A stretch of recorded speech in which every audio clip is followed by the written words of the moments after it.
Somewhere in the Milky Way, on a small rocky world orbiting an ordinary yellow star, a species rose to consciousness, built telescopes, and pointed them outward. For more than 60 years, that species has been listening for a signal from the dark. It has swept radio frequencies across the sky, launched probes beyond its own solar system, and sent golden records inscribed with music and mathematics into the void. And in all that time, across all those frequencies, from every direction in the sky, the answer has been the same. Silence. Not a whisper, not a pulse, not a single confirmed transmission from another intelligence. The universe, by every measure we have applied to it, appears empty. But what if it is not? What if the silence is not evidence of absence, but evidence of intention? What if there are civilizations out there, perhaps thousands of them, perhaps millions, watching this planet the way a researcher watches animals through one-way glass, seeing everything, interfering with nothing, waiting for something we have not yet done? This is not a fringe idea. It has a name, a scientific pedigree, and a disturbing internal logic. It is called the zoo hypothesis, and once you follow it to its conclusions, the silence stops feeling like loneliness and starts feeling like something else entirely. It starts feeling like an observation. To understand why the zoo hypothesis carries any weight at all, you need to understand the silence it tries to explain, and why that silence is so much stranger than most people realize. The story begins not with aliens, but with numbers. In 1961, an astronomer named Frank Drake stood in front of a chalkboard at the National Radio Astronomy Observatory in Greenbank, West Virginia, and wrote down an equation. It was not a formula in the traditional sense. It did not solve for a constant or describe a physical law. It was a framework, a way of organizing ignorance. The Drake equation attempted to estimate the number of active communicating civilizations in the Milky Way galaxy at any given time. It did this by chaining together a series of factors: the rate of star formation, the fraction of stars with planets, the fraction of those planets capable of supporting life, the fraction where life actually arises, the fraction where that life becomes intelligent, the fraction that develops technology capable of interstellar communication, and the average length of time such civilizations remain detectable. Each factor was uncertain. Some were almost completely unknown. But the equation itself was not the point. The point was the implication.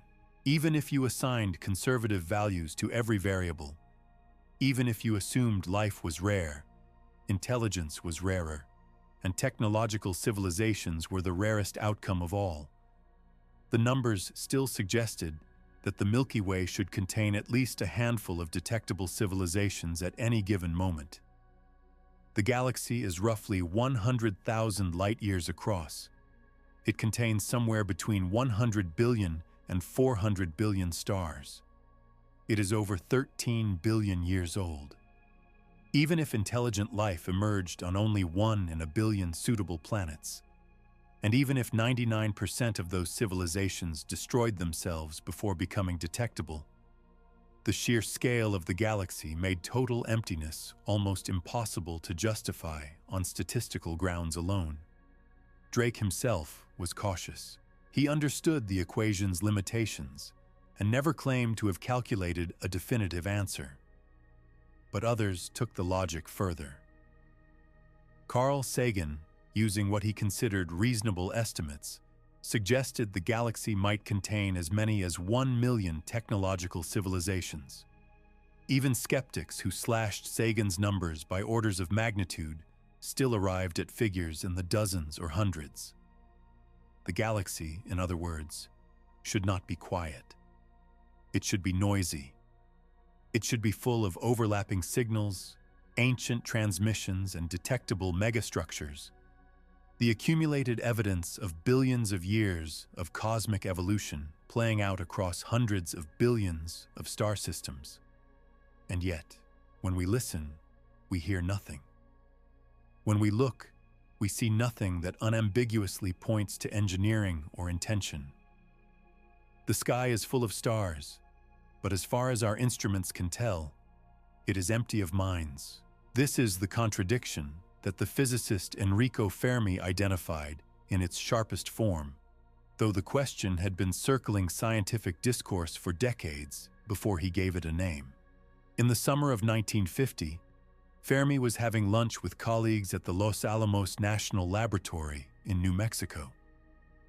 The conversation had drifted toward recent reports of unidentified flying objects, not because anyone at the table believed in alien spacecraft, but because the topic was in the news. Fermi, known for his ability to make rapid and surprisingly accurate estimates from first principles, began running through the logic in his head. The galaxy was old. The ingredients for life were common. The time available for evolution was vast. Even if interstellar travel was slow, even if it took millions of years for a civilization to spread across the galaxy, there had been enough time for it to happen many times over. So Fermi looked up from his lunch and asked a question that, in 4 words, distilled one of the deepest puzzles in science. Where is everybody? The question was deceptively simple. Its depth came from the math behind it. Fermi was not merely asking why we had not received a radio signal. He was asking why, in a galaxy that had been forming stars and planets for over 10 billion years, there was no obvious evidence of large-scale engineering, no signs of stellar energy harvesting, no probe networks, no megastructures visible to our telescopes, no ancient artifacts in our own solar system, and no prior visitors to Earth at any point in its 4.5 billion year history. At least none that left unmistakable evidence. The absence was not merely of signals, it was of everything. And the more carefully scientists examined the problem, the worse it became. In the decades after Fermi posed the question, a field of study grew around attempting to answer it. Researchers proposed dozens of potential solutions, each trying to explain the mismatch between expectation and observation. Some of these solutions were optimistic. Perhaps civilizations are out there, but we are looking in the wrong way, at the wrong frequencies, at the wrong times. Perhaps interstellar distances are simply too great for practical communication. Perhaps technological civilizations are common but short-lived, flickering on and off like sparks in the dark, never persisting long enough for two to be active at the same time. Other solutions were grimmer. Perhaps there is a great filter, some almost universal catastrophe that prevents civilizations from reaching the interstellar stage. It might be nuclear war, ecological collapse, runaway artificial intelligence, or something we have not yet imagined. Perhaps the galaxy is not silent because no one is there, but because no one survives long enough to be heard. Each of these explanations addressed part of the problem. None of them addressed all of it. The timing argument that civilizations simply miss each other weakened as astronomers began to grasp just how old the galaxy was and how quickly a single motivated civilization could, at least in theory, colonize it entirely. The physicist Michael Hart demonstrated in 1975 that even with propulsion technology not far beyond our own, a civilization could expand across the full diameter of the Milky Way in fewer than 2 million years. That sounds like a long time on a human scale. On a galactic timescale, it is a rounding error. The galaxy has existed for more than 13 billion years. If even one civilization had achieved spacefaring capability at any point in that span and chosen to expand, the galaxy should be saturated with its presence by now. The Great Filter hypothesis was more durable. but it came with its own uncomfortable implication. If the filter was behind us, if the hard step was the emergence of complex life or the evolution of intelligence, then we had already passed it, and the galaxy should eventually be ours. But if the filter was ahead of us, if the hard step was surviving technology, then our future was far more precarious than we liked to believe. Neither conclusion offered comfort, and neither fully resolved the paradox. The silence remained, stubborn and total. And it was into this impasse that a quieter, stranger idea entered the scientific conversation. One that did not try to explain the absence of aliens, but instead questioned whether the absence was real at all. What if the silence was not emptiness?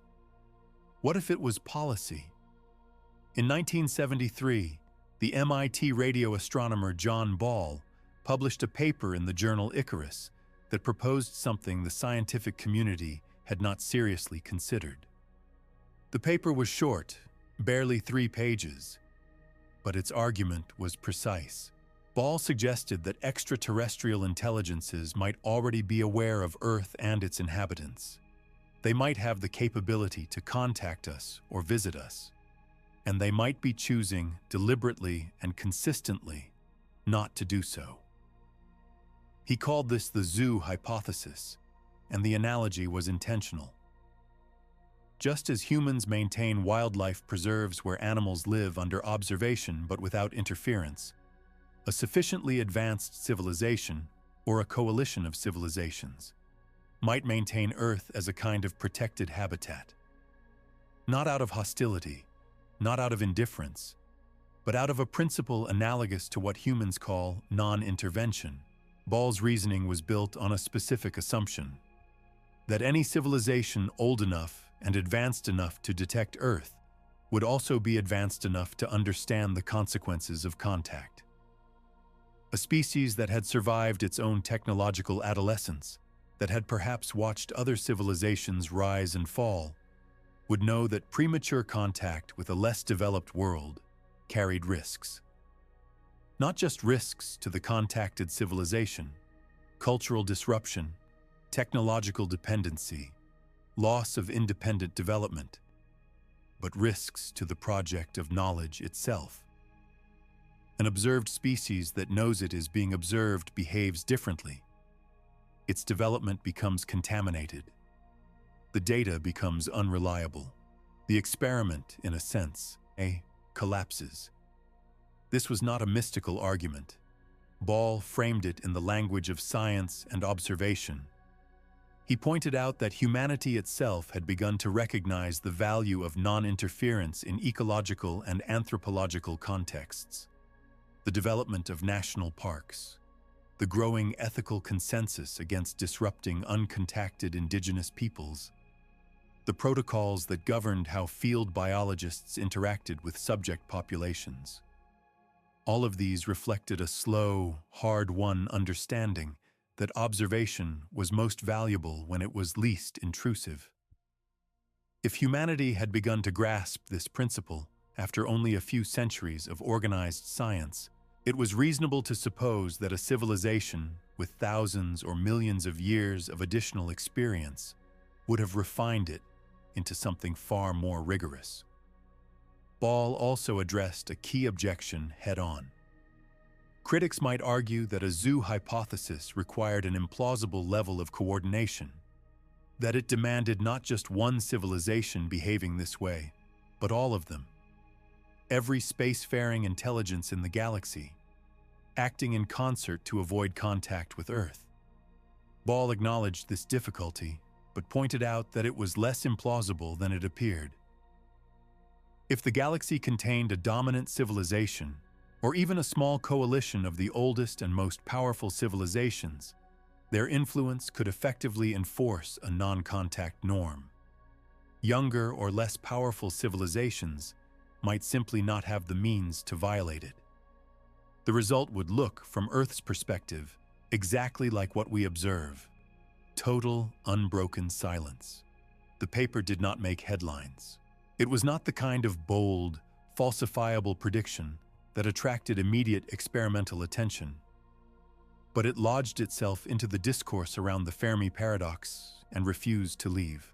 Over the following decades, other researchers expanded on Ball's idea, refining it, challenging it, and connecting it to broader questions about the nature of intelligence, the ethics of observation, and the structure of potential galactic communities. And the more data astronomers gathered about the abundance of Earth-like worlds, the chemistry of prebiotic environments, and the sheer age of the oldest stars in the galaxy, the harder it became to dismiss the zoo hypothesis as mere speculation. Because the central puzzle it addressed only grew sharper. If habitable planets were common, if the ingredients for life were everywhere, if the galaxy was old enough for civilizations to have risen and fallen thousands of times over, then the silence was not just strange. It was a data point, and a data point demands an explanation. The explanation that most scientists defaulted to throughout the late 20th century was statistical. The galaxy might be full of habitable worlds, but habitable did not mean inhabited. Life might require conditions so specific, so narrowly tuned, that even billions of suitable planets produced only a handful of biospheres. Intelligence might be an evolutionary accident, a fluke of primate development on one planet, rather than a predictable outcome of natural selection. And even if intelligence arose elsewhere, there was no guarantee it would develop technology, let alone technology capable of interstellar communication. This was the rare Earth argument, and for a time it provided a comfortable resolution. Earth was special. Life was special. We were, in effect, alone, not because the universe was hostile, but because it was indifferent, and the chain of events that led from chemistry to consciousness was so improbable that it had perhaps happened only once. Then the Kepler Space Telescope launched in 2009, and the rare Earth argument began to fracture. Kepler was designed to do one thing, stare at a single patch of sky and watch for the tiny, periodic dimming of starlight that occurs when a planet passes in front of its host star. It was a transit survey, and its target field contained roughly 150,000 stars in the constellation Cygnus. Over the course of its primary mission, Kepler detected more than 2,600 confirmed exoplanets, with thousands of additional candidates awaiting verification. But the raw number was not the revelation. The revelation was what those detections implied about the galaxy as a whole. Kepler's field of view was minuscule, less than 1/4% of the sky. If that tiny sample contained thousands of planets, then the full galaxy contained billions. Statistical extrapolation from the Kepler data suggested that the Milky Way harbored at least 100 billion planets, and possibly as many as 400 billion.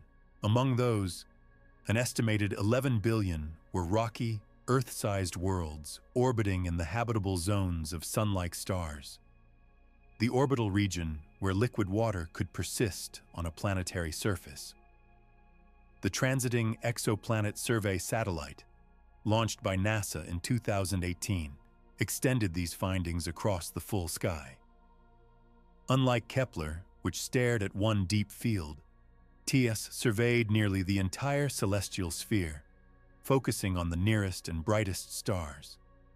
Its early results confirmed what Kepler had already suggested. Small, rocky, potentially habitable planets were not rare. They were everywhere. The nearest one might be orbiting Proxima Centauri, a red dwarf star just over 4 light-years from Earth. Proxima Centauri b, as the planet was designated, sits within its star's habitable zone and has a minimum mass roughly 1.2 times that of Earth. It was discovered in 2016 using radial velocity measurements from the European Southern Observatory's telescopes in Chile. Whether it has an atmosphere, whether that atmosphere could support life, and whether the intense stellar flares from its parent star have stripped its surface bare. All of these questions remained open.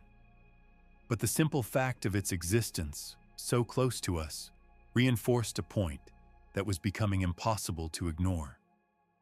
The raw material for life was not scarce. The galaxy was saturated with it. This posed a direct challenge to anyone hoping the Fermi Paradox would resolve itself through rarity. If habitable worlds numbered in the billions, then the bottleneck, the reason for the silence, had to lie somewhere else. It was not enough to say that planets were uncommon.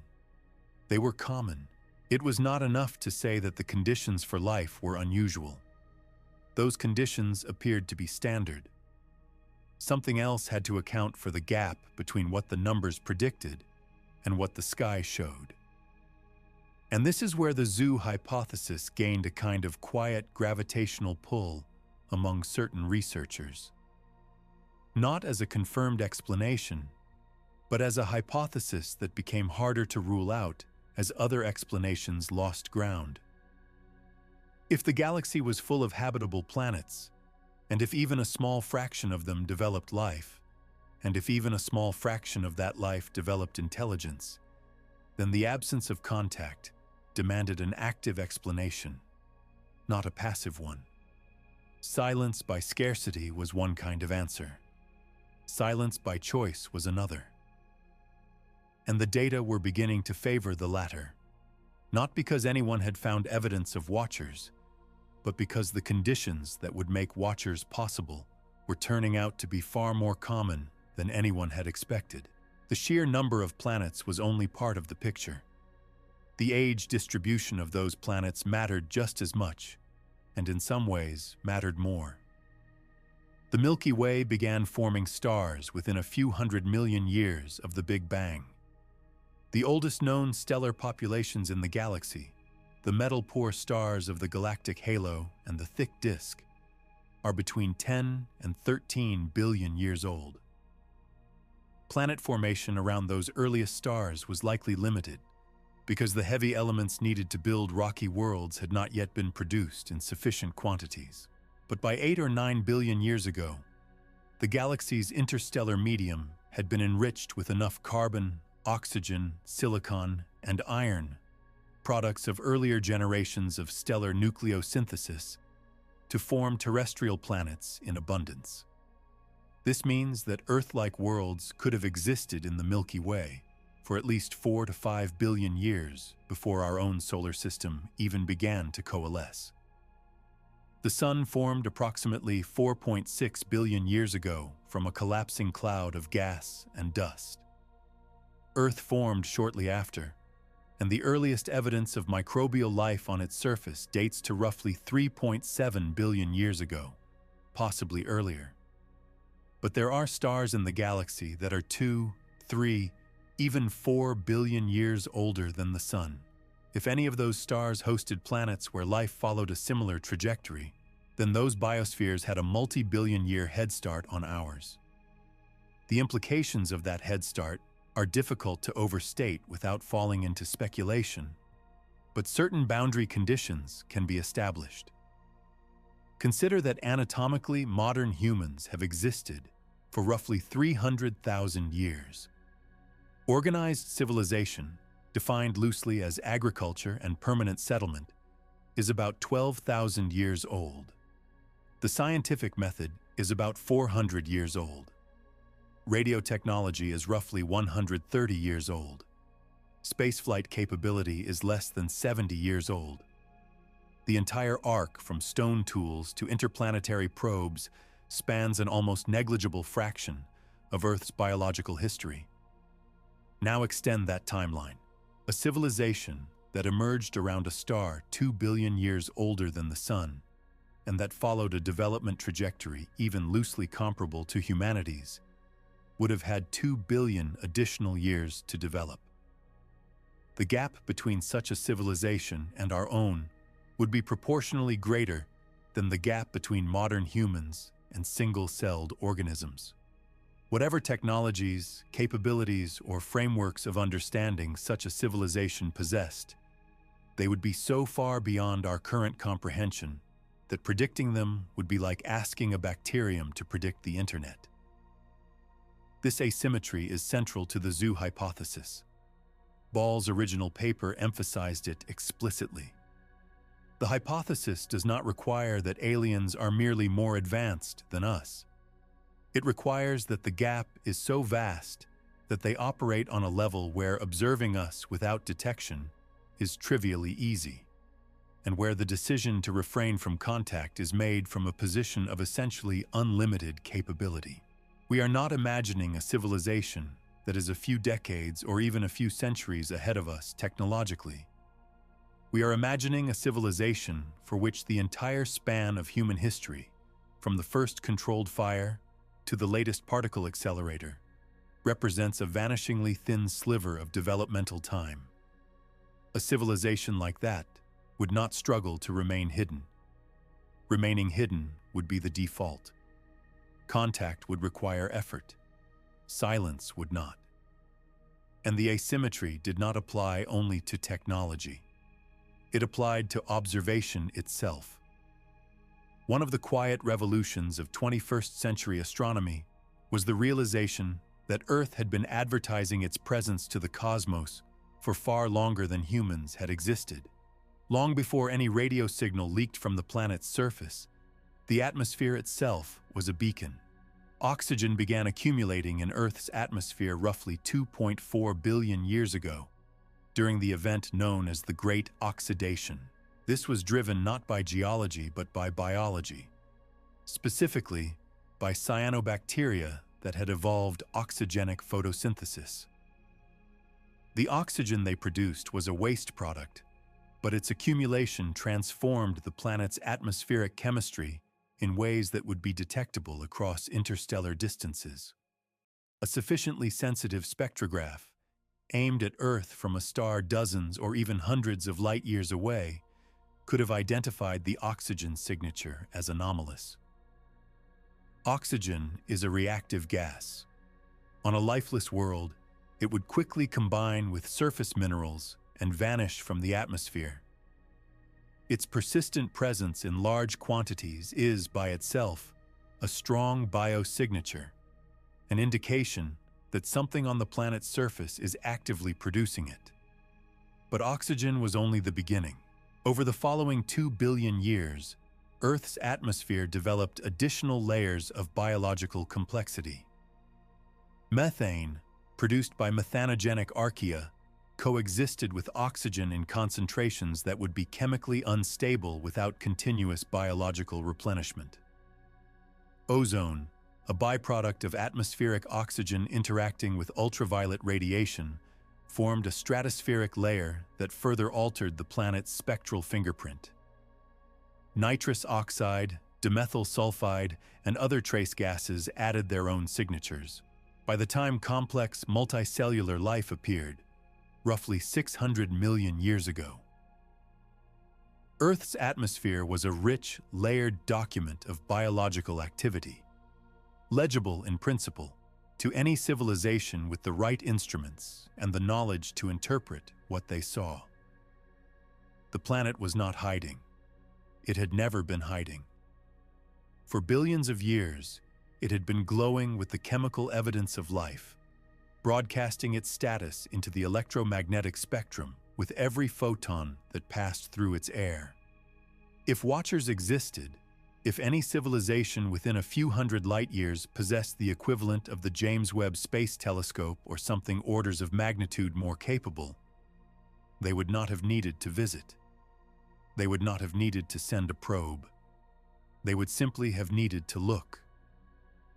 And looking for a civilization with sufficient technology would not have been difficult. The methods that human astronomers developed in just the first 2 decades of the 21st century already demonstrated that atmospheric characterization of distant worlds was not theoretical. It was operational. The James Webb Space Telescope, launched in December 2021, began delivering transmission spectroscopy data on exoplanet atmospheres within its first year of science operations. By passing starlight through the thin atmospheric envelope of a transiting planet, Webb could identify the chemical fingerprints of specific molecules: water vapor, carbon dioxide, methane, sulfur dioxide. In 2022, it detected carbon dioxide in the atmosphere of WASP-39b, a hot gas giant roughly 700 light-years from Earth. That was not a habitable world, and not a biosignature detection, but it was a proof of concept. The instrument worked, the method worked, and the next generation of telescopes, ground-based extremely large telescopes with mirrors 30 to 40 meters in diameter, space-based missions designed specifically to image Earth-like planets around nearby stars, would push the sensitivity further, potentially far enough to detect oxygen and methane simultaneously in the atmosphere of a rocky world in a habitable zone. Now reverse the perspective. If human technology, roughly 130 years removed from the first radio transmission and barely 60 years past the first orbital spaceflight, could already begin to sniff the atmospheres of planets around other stars, what could a civilization do with 1 million years of development? Or 10 million? Or 1 billion? The answer is not knowable in specific terms, but the direction is clear. Such a civilization would not be limited to transit spectroscopy. It would not need to wait for a planet to cross in front of its star. It might image exoplanets directly, resolving surface features, weather patterns, ocean-land ratios, vegetation signatures. It might detect industrial pollutants or artificial lighting on a planet's night side. It might intercept electromagnetic leakage, radio, television, radar, from civilizations that had developed broadcast technology. It might deploy distributed sensor networks across interstellar distances, arrays of instruments so dispersed and so sensitive that no emission from a target world would go unrecorded. The gap between what we can do now and what such a civilization could do is not a gap that can be meaningfully quantified. It is the difference between reading a headline through a foggy window and standing inside the room. This observational asymmetry is one of the pillars on which the zoo hypothesis rests, but it is not the only one. The hypothesis also depends on a behavioral assumption that advanced civilizations would choose to observe rather than interact. And this is where the idea encounters its most persistent criticism. Why would they choose silence? What possible motivation could justify watching a developing world without making contact? The answers proposed by proponents of the hypothesis draw on several lines of reasoning, and none of them require attributing human psychology to alien minds. The first and most frequently cited is the argument from scientific methodology. Any civilization that had achieved long-term stability measured in geological rather than historical time, would almost certainly have developed a sophisticated understanding of complex systems.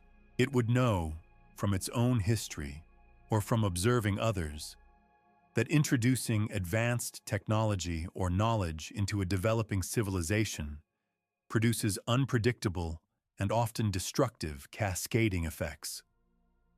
The disruption is not limited to the technological sphere. It extends to social structures, belief systems, economic models, political hierarchies, and the fundamental relationship between a species and its environment. Contact, in this framework, is not a gift. It is an intervention, and interventions in complex systems rarely produce the intended outcome. Human history provides ample analogs, even if the analogy is imperfect.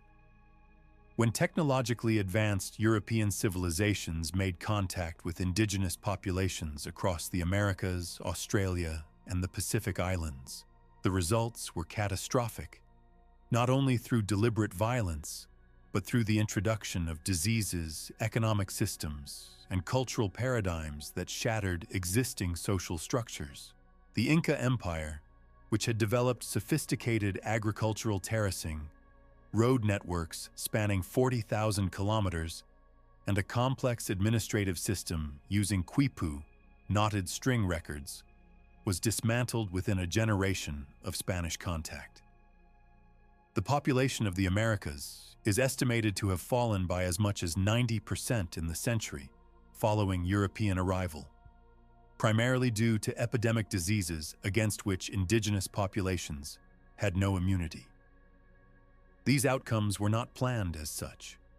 Many of the Europeans involved believed, sincerely or otherwise, that they were bringing civilization and progress.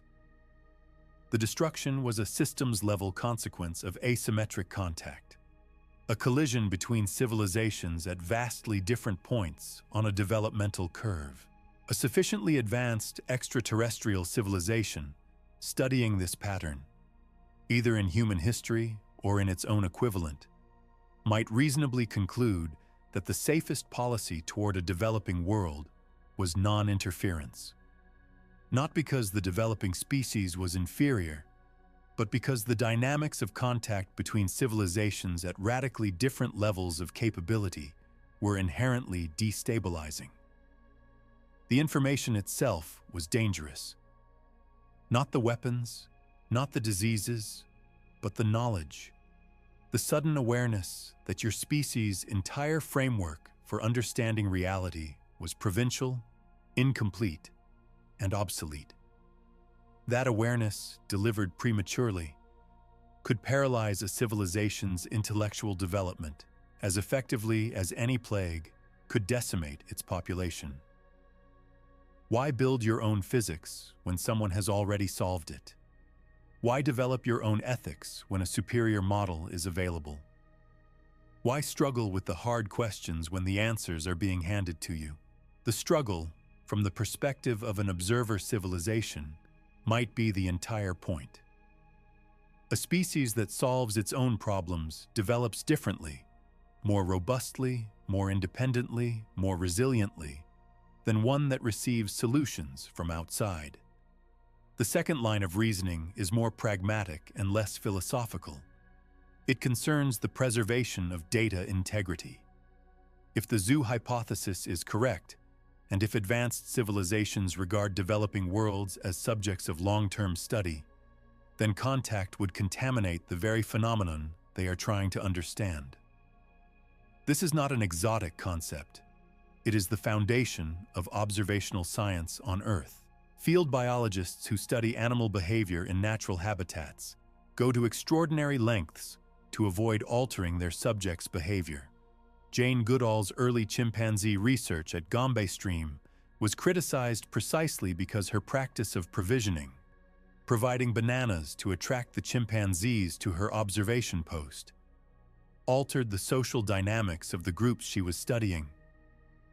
The chimpanzees fought more frequently near the feeding station. Dominance hierarchies shifted. Ranging patterns changed. The behavior Goodall observed was, in part, an artifact of her own presence. Later, primatological studies adopted stricter protocols, maintaining greater distance and minimizing any interaction that could influence the subjects. The principle was simple and universal. Observation changes behavior, and uncontaminated observation requires invisibility. Scale that principle up. A civilization studying the development of intelligence on Earth, not just human intelligence, but the full evolutionary arc from the first self-replicating molecules to whatever comes after technological civilization, would have a powerful incentive to ensure that its presence remained undetected. Every interaction, however small, would introduce a variable. Every signal, however well-intentioned, would alter the trajectory. The study would not be of Earth as it naturally developed, but of Earth as it developed in response to knowing it was being watched. The data would be compromised. For a civilization engaged in the long-term study of how intelligence emerges, matures, and either survives or destroys itself, that contamination would represent an unacceptable loss, especially if the process was rare enough or varied enough that each instance was, in some meaningful sense, irreplaceable.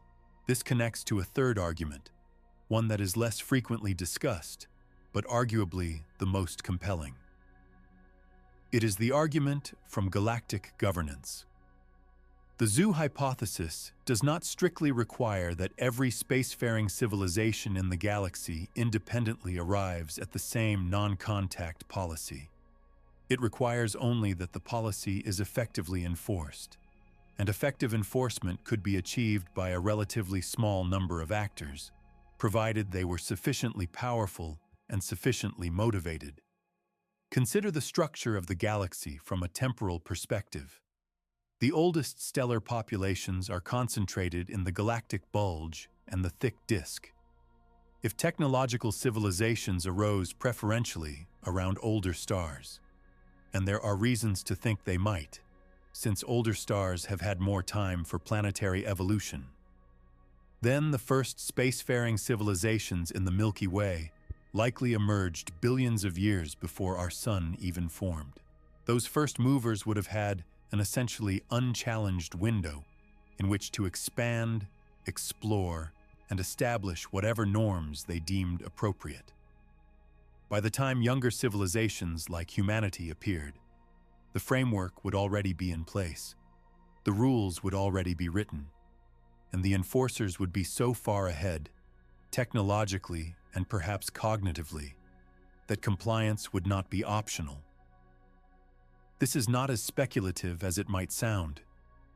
Game-theoretic models of galactic colonization, developed by researchers such as Robin Hanson and Stuart Armstrong, have explored the dynamics of expansion in a galaxy where multiple civilizations arise at different times. A consistent finding is that first-mover advantage is overwhelming.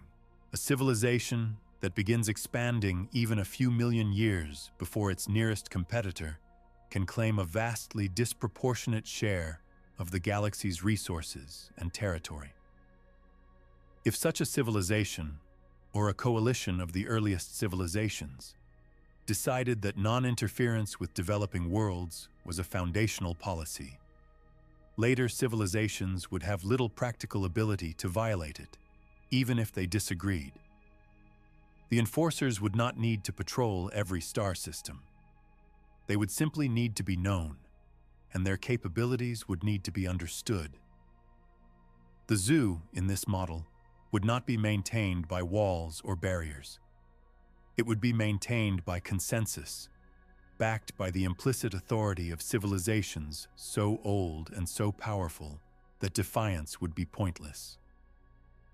But this raised another question, one that pushed the hypothesis into darker territory. If the silence was not natural but enforced, if it was the product of policy rather than physics, then the motivation behind that policy became critical. Non-interference could be benevolent. It could be a principled commitment to allowing young civilizations to develop autonomously, to make their own discoveries, to earn their own place in the galaxy. But it could also be something else. It could be indifference, the cosmic equivalent of a nature documentary, where the camera keeps rolling while the prey is caught, because the observer's role is to record, not to rescue. Or it could be strategic, a quarantine, not a preserve, a way of containing potentially dangerous civilizations until they either proved themselves safe or eliminated themselves. The zoo hypothesis, in its purest form, did not specify which of these motivations applied. It only specified the observable outcome: silence, distance, and the absence of interference. The reason behind the silence was left as an open variable.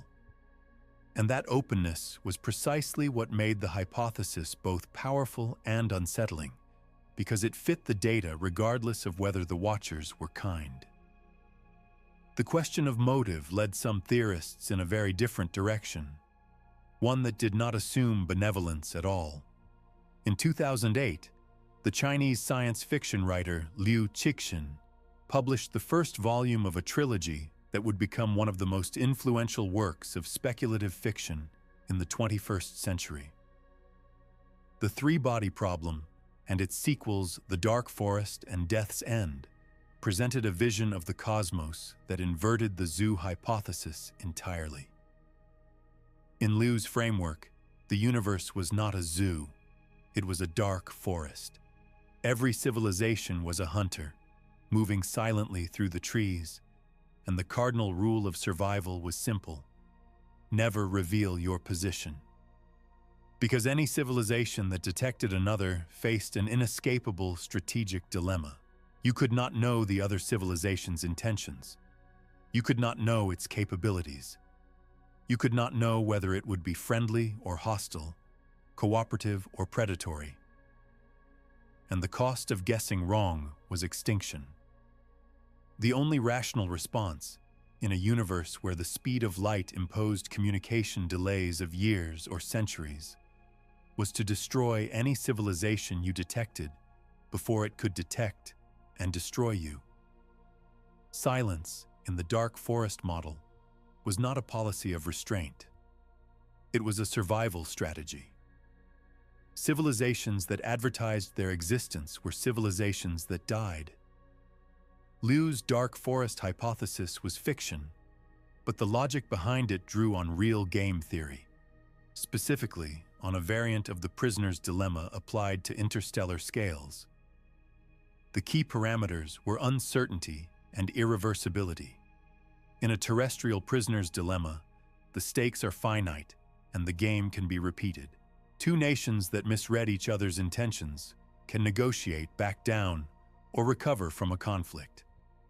But in an interstellar context, the stakes are existential and the game may be played only once. A civilization that extends trust to a hostile neighbor does not lose a trade deal or a border dispute. It loses everything. And the communication delays inherent to interstellar distances make verification of intentions effectively impossible. You cannot confirm that a distant civilization is peaceful in real time.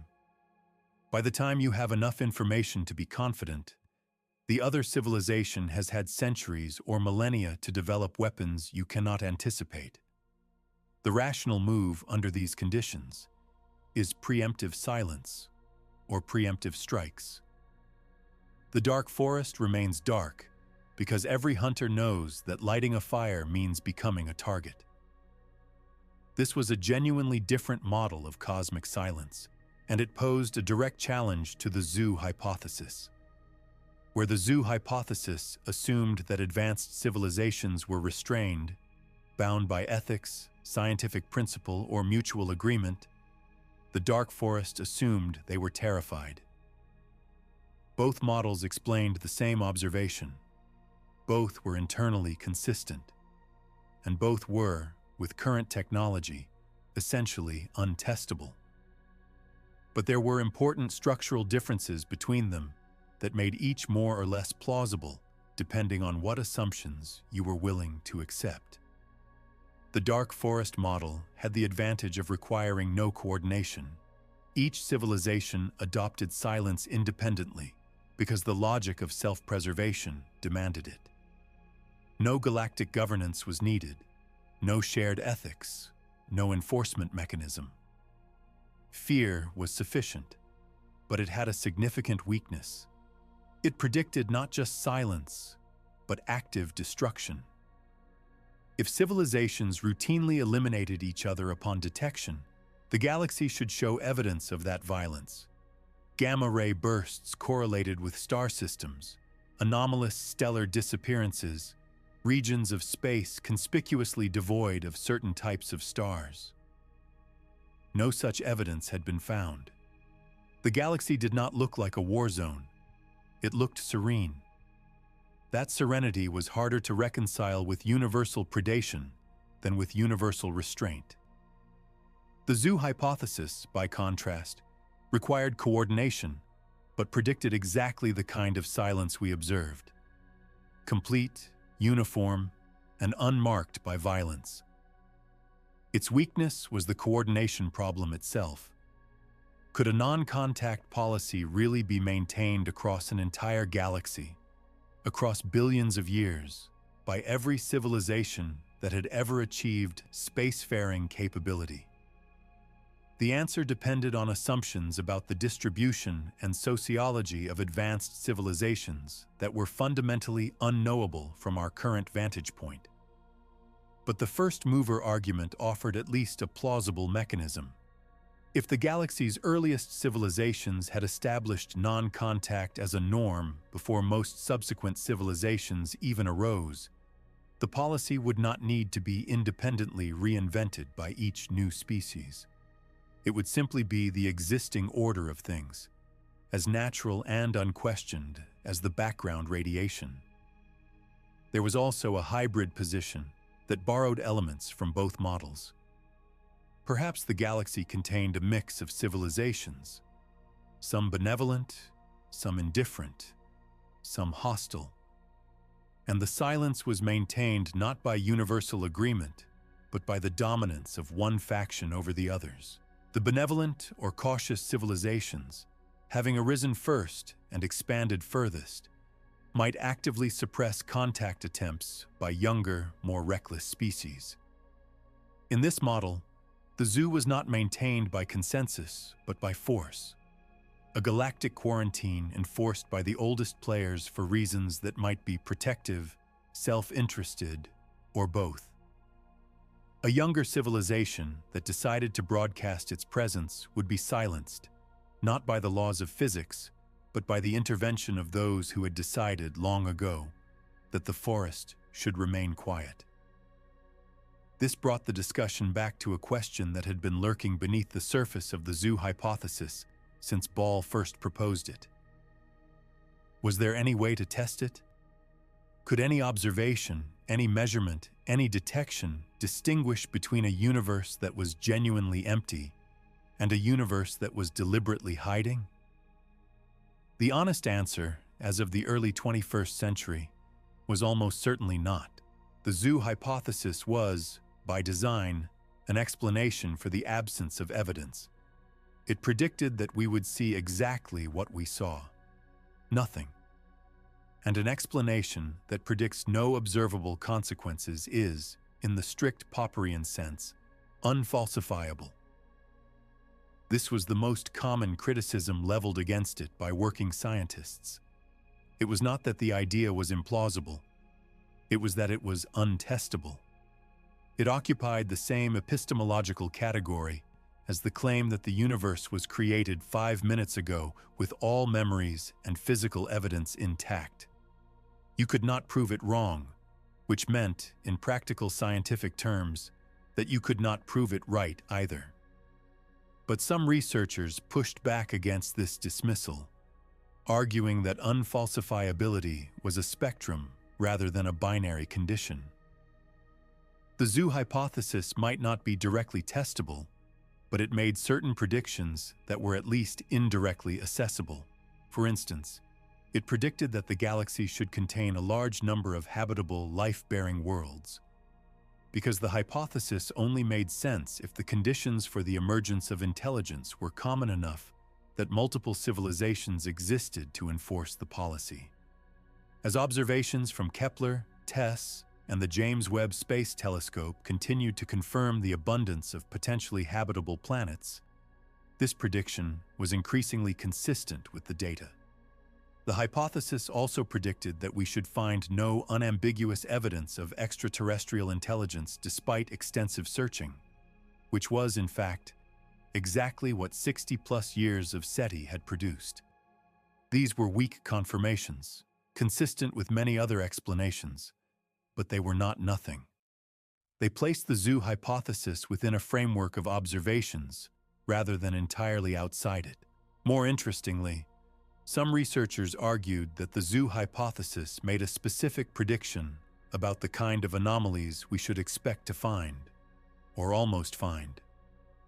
If the galaxy was managed by civilizations that maintained a non-contact policy, there might be occasional lapses. brief signals that appeared artificial but were never repeated. Objects that behaved in ways that defied conventional astrophysical explanation, but were never conclusively identified as technological. Transient phenomena that hovered at the edge of detection, tantalizing but never definitive. And the history of SETI was, in fact, littered with exactly these kinds of events.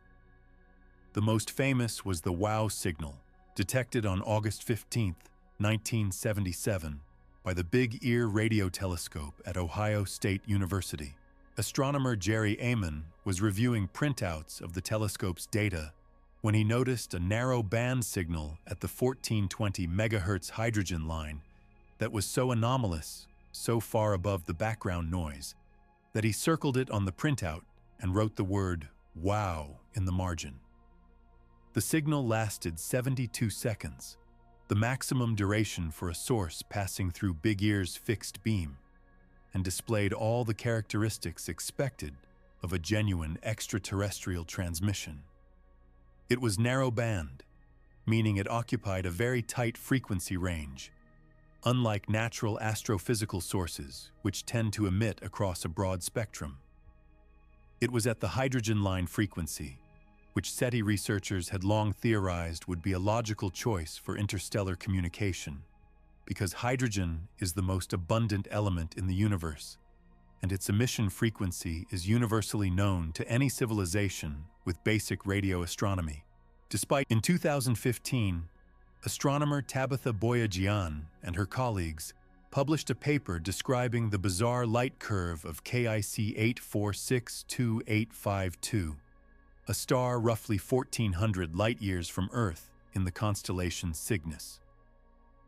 The star, which became known as Tabby's star, or Boyajian's star, exhibited irregular and dramatic dips in brightness, some as deep as 22%, that could not be explained by any known natural phenomenon. A transiting planet, even a very large one, would block at most about 1% of a sun-like star's light.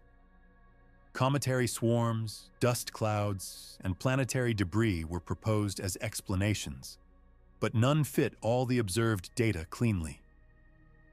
Astronomer Jason Wright at Penn State publicly noted that the light curve was consistent with what might be expected from a megastructure, an artificial construction, such as a partial Dyson swarm, orbiting the star and intermittently blocking its light.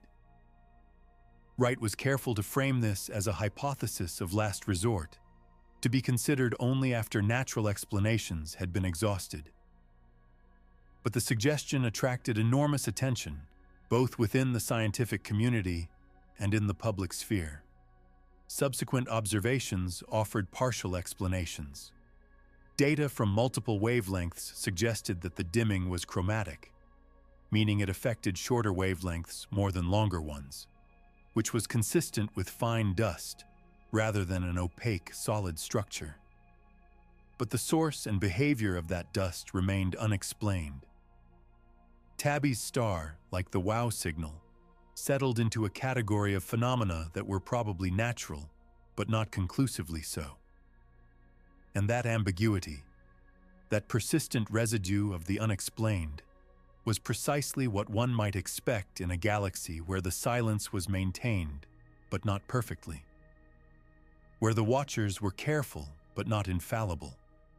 Where, now and then, something slipped through, a signal too brief to confirm, a shadow too irregular to classify, a data point that lingered at the boundary between noise and meaning, never quite resolving into either. The boundary between noise and meaning was not merely a poetic frame. It was a technical problem that sat at the heart of every attempt to detect extraterrestrial intelligence, and it was far more complex than most popular accounts acknowledged. The fundamental challenge of SETI was not sensitivity. Modern radio telescopes could detect extraordinarily faint signals, but discrimination. The universe was not quiet. It was saturated with electromagnetic radiation from natural sources, pulsars, quasars, magnetars, interstellar hydrogen clouds, synchrotron radiation from charged particles spiraling through magnetic fields, thermal emission from dust and gas. Against this cacophony, a genuine artificial signal would need to stand out in some identifiable way, through its spectral narrowness, its modulation pattern, its repetition, or its information content. But the criteria for what counted as artificial were themselves assumptions, based on human technology and human communication paradigms. And this raised an uncomfortable possibility that connected directly to the zoo hypothesis and extended it into territory that most SETI researchers had only begun to explore seriously in the 21st century.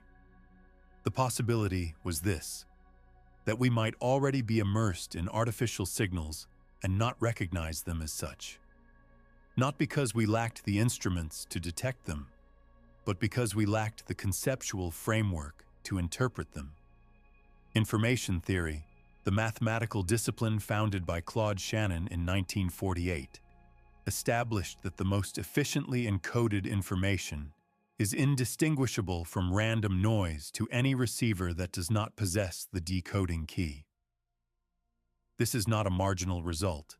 It is a theorem, a perfectly compressed signal, one with maximum entropy and no redundancy, contains no recognizable patterns, no repeated structures, no features that would allow an uninformed observer to distinguish it from thermal noise or cosmic static. Shannon's work was originally developed in the context of terrestrial telecommunications, but its implications for interstellar communication were profound. If an advanced civilization wanted to communicate efficiently across galactic distances, it would compress its transmissions to maximize information density. In doing so, it would strip those transmissions of every feature that a less advanced civilization might use to identify them as artificial. The signal would be there. It would be passing through our instruments, and it would look like nothing. This was not a hypothetical concern. In 2003, physicists Shin-Sa Wu and Paul Davies explored this idea in a paper examining whether SETI's search parameters were too narrowly defined. They argued that the assumption underlying most radio SETI, that an extraterrestrial signal would be a simple, easily recognizable beacon, like a narrowband carrier wave, was based on an anthropocentric model of communication. A civilization at our level of development might broadcast a simple beacon because that was the limit of our communication technology. But a civilization millions of years older would have no reason to use such a primitive method. Its communications might be spread spectrum, frequency hopping, or embedded in phenomena we classified as natural. Davies later expanded this argument in his 2010 book, The Eerie Silence, suggesting that SETI needed to broaden its search paradigm dramatically, looking not just for radio signals, but for any anomaly in the physical environment that could not be parsimoniously explained by known natural processes. The implications for the zoo hypothesis were direct. If the watchers existed and communicated among themselves, coordinating their observations, sharing data about developing worlds, maintaining whatever governance structure kept the non-contact policy intact, their communications would almost certainly be undetectable to us, not because they were hidden behind some exotic shielding technology, but because the information-theoretic properties of advanced communication were inherently opaque to receivers that did not share the encoding scheme.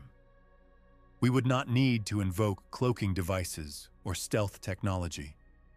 We would only need to invoke competence. A civilization that had mastered information theory to its physical limits would be invisible to us by default, simply as a consequence of efficient engineering. The silence in this reading was not the absence of communication. It was communication happening all around us in a language we did not yet have the mathematics to read. This line of reasoning intersected with another development in early 21st century physics that added a further layer of complexity. In 2003, The philosopher Nick Bostrom published a paper titled, "Are You Living in a Computer Simulation?" that formalized an argument with roots going back to earlier thinkers, but had never been expressed with such rigor. Bostrom's simulation argument was not, strictly speaking, about aliens. It was about the nature of reality itself. But it shared a deep structural kinship with the zoo hypothesis, and the two ideas had been increasingly discussed in tandem. Bostrom's argument was built on a trilemma. He proposed that at least one of three propositions must be true. First, that almost all civilizations at our level of development go extinct before reaching a stage where they can run detailed simulations of conscious beings. Second, that civilizations that do reach that stage have essentially no interest in running such simulations. Or third, that we are almost certainly living in a simulation right now. The logic was statistical. If advanced civilizations could simulate conscious minds, and if they had any reason to do so, for research, entertainment, historical reconstruction, or other purposes, then the number of simulated minds in the universe would vastly exceed the number of biological minds. And if you were a conscious being with no way to determine from the inside whether you were biological or simulated, the odds favored simulation simply because the simulated population was so much larger. The connection to the zoo hypothesis was not metaphorical, it was structural. Both hypotheses proposed that our observable reality was, in some sense, curated, that what we perceived as the natural state of the universe was actually the product of decisions made by intelligences operating beyond our ability to detect. The zoo hypothesis proposed physical watchers maintaining a policy of non-interference with a real, physical Earth. The simulation hypothesis proposed that the entire physical framework, the planet, the stars, the cosmic microwave background, the laws of physics themselves, might be a construct, designed and maintained by minds outside the simulation.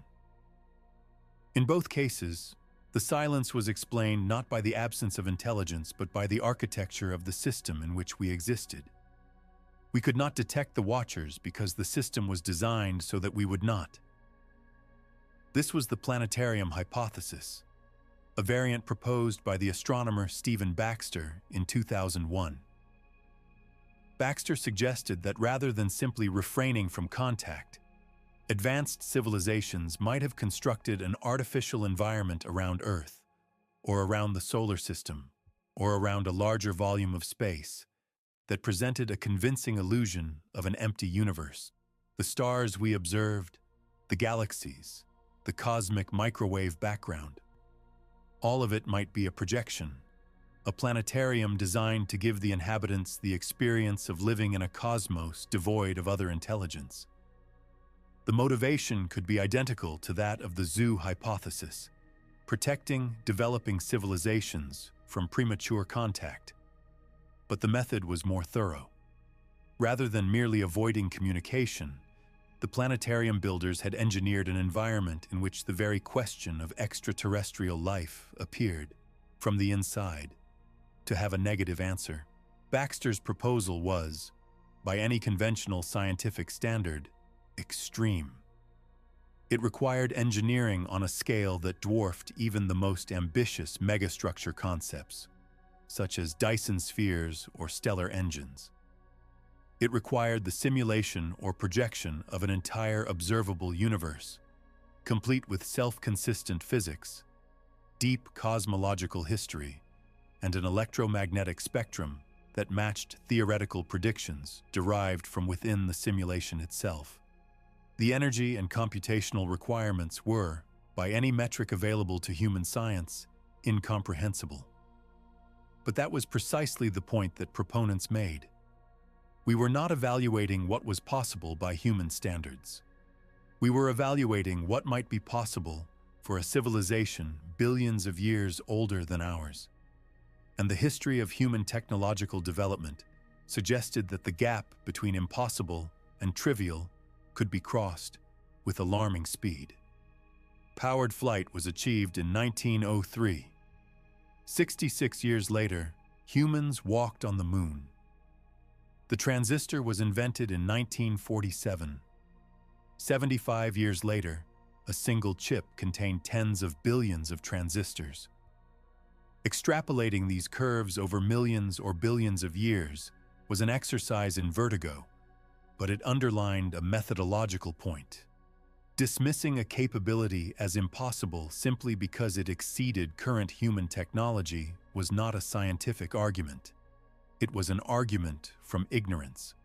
And arguments from ignorance had a poor track record in the history of science. The planetarium hypothesis also carried an unsettling epistemological consequence. If the observable universe was a constructed environment, then every piece of evidence we gathered about the cosmos, every redshift measurement, every cosmic microwave background anisotropy, every supernova distance calibration, was potentially part of the construction rather than a feature of an underlying reality. The scientific method depended on the assumption that the universe was not actively deceiving us, that the regularities we observed reflected genuine natural laws rather than engineered consistency. If that assumption was wrong, then the entire edifice of empirical science rested on a foundation that was, at best, contingent. We would not be discovering the laws of nature. We would be discovering the rules of the simulation. And we would have no way, from within the system, to tell the difference. This was a genuinely vertiginous implication, and most working scientists declined to engage with it. Not because it was logically flawed, but because it was practically sterile. A hypothesis that undermined the reliability of all possible evidence was a hypothesis that could not be addressed by any possible experiment. It was philosophy, not physics. But it served an important function in the broader conversation about the Fermi Paradox and the zoo hypothesis, because it mapped the outer boundary of the problem space.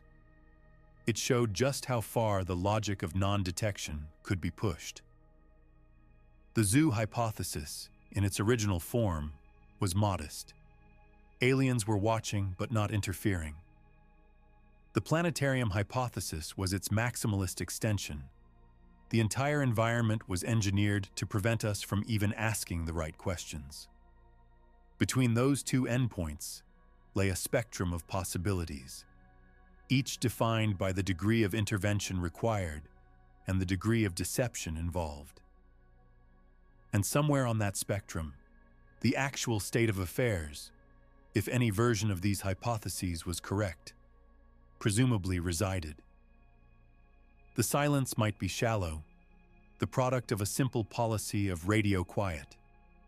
Or it might be deep, the product of an architecture so thorough that the concept of extraterrestrial intelligence had been designed out of our observable reality entirely. Either way, the question remained the same, stripped of its variations and reduced to its irreducible core. Were we alone, or were we watched? That question, reduced to its starkest form, had a peculiar property. It could not be answered by looking outward. Every telescope, every radio survey, every spectroscopic analysis of a distant atmosphere was, by the logic of the zoo hypothesis, an instrument operating within a system whose boundaries were set by the very intelligences we were trying to detect. If they did not want to be found, we would not find them.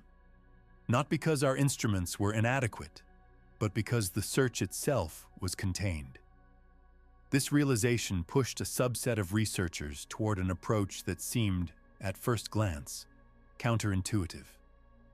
Instead of scanning the sky for signals from alien civilizations, they began examining Earth itself for evidence that observation had already occurred, or was still occurring.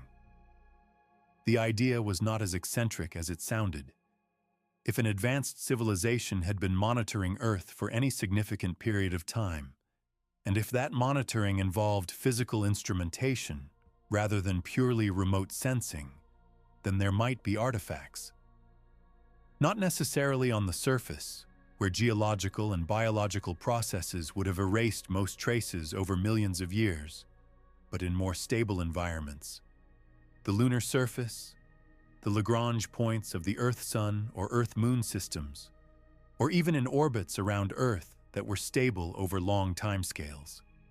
In 1960, the Stanford radiophysicist Ronald Bracewell proposed that an advanced civilization might seed the galaxy with autonomous probes, self-replicating or long-lived machines stationed in the planetary systems of promising stars, waiting for the local inhabitants to reach a level of technological maturity sufficient to detect them. These Bracewell probes, as they came to be known, would not broadcast continuously.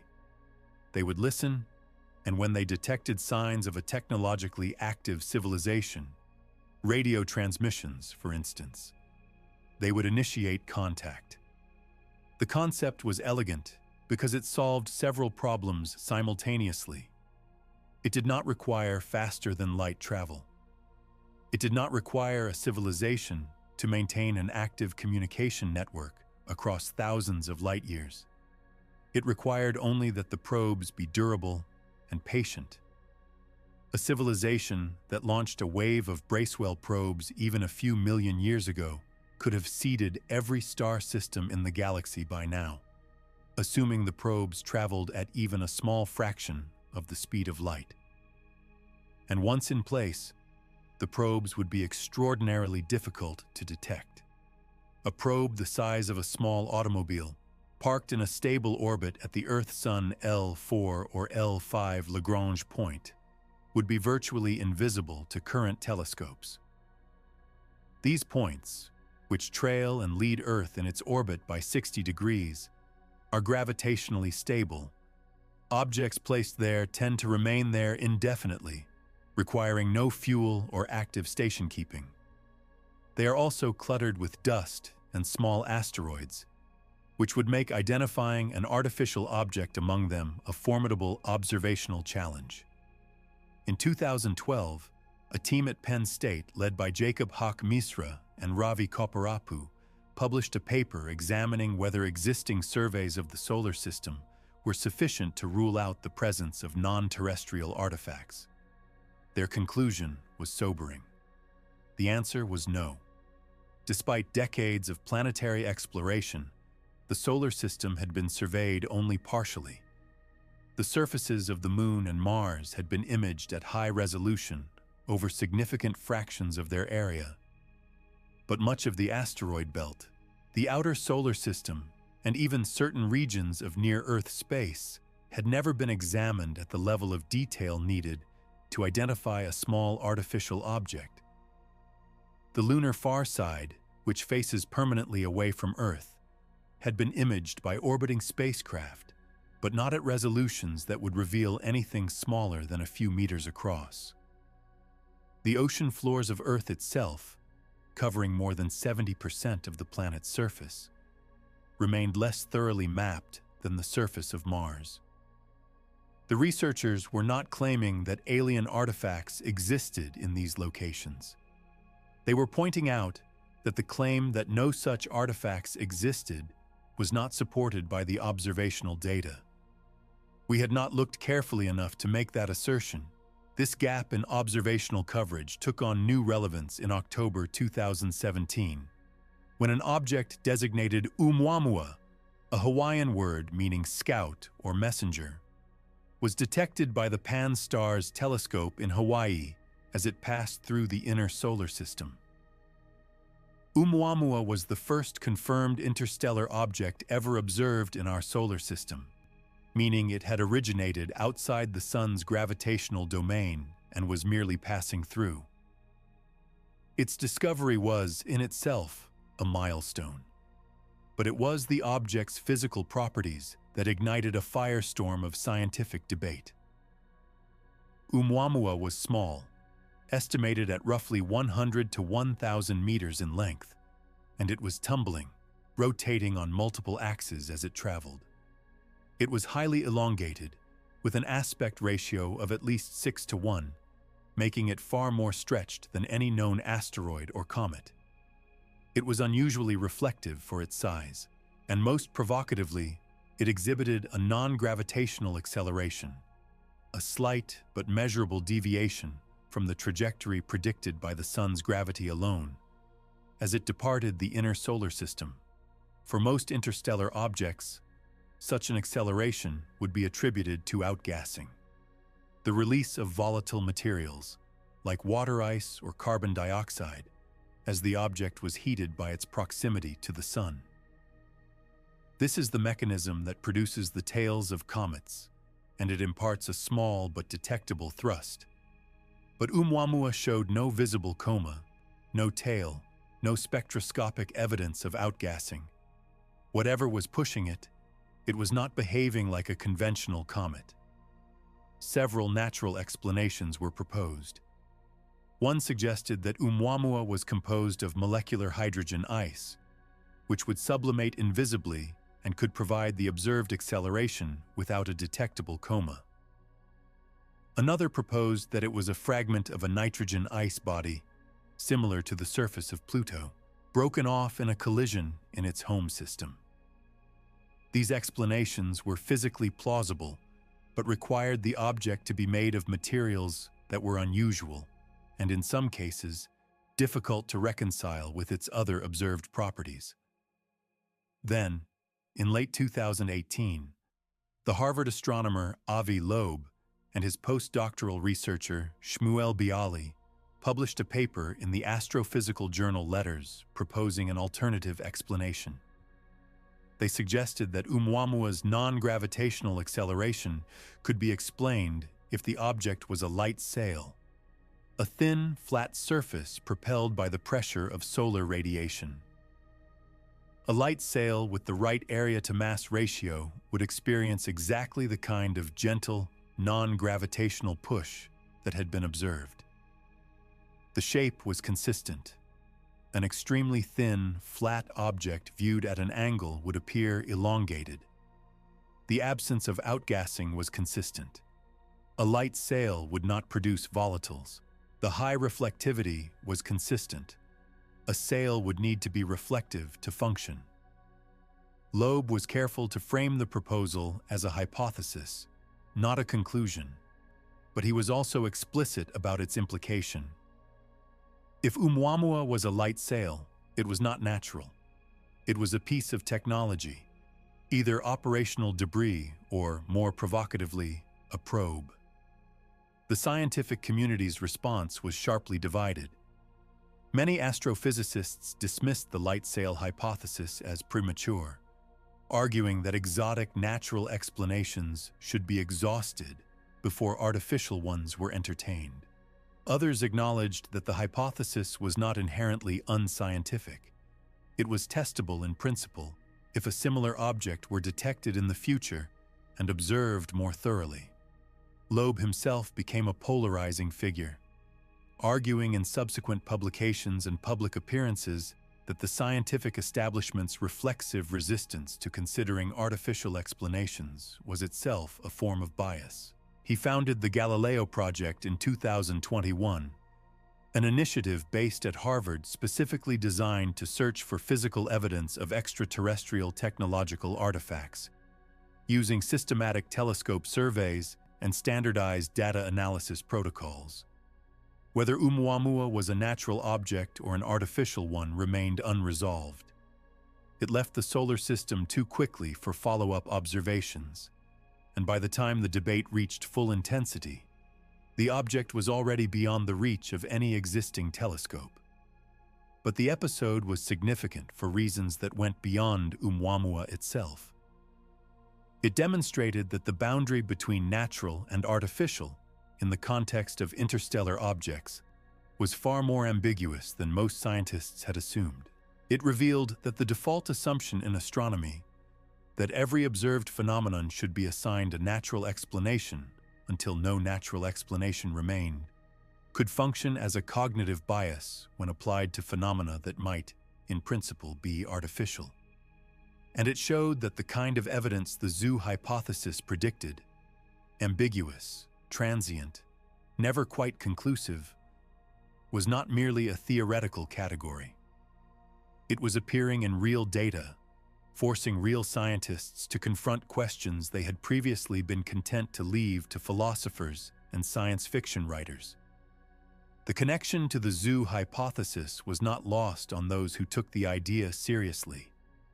If Earth was under observation, and if the observers occasionally used physical probes or instruments in or near the solar system, then Oumuamua was exactly the kind of object one might expect to encounter. Strange, unexplained, detected by chance, and gone before it could be studied in detail. The zookeepers, if they existed, would not leave their instruments lying around for us to examine.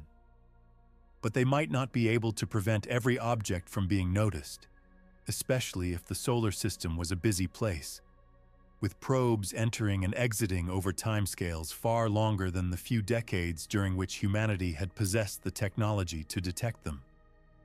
Oumuamua might have been the first interstellar object we ever detected, but it was almost certainly not the first to pass through our solar system.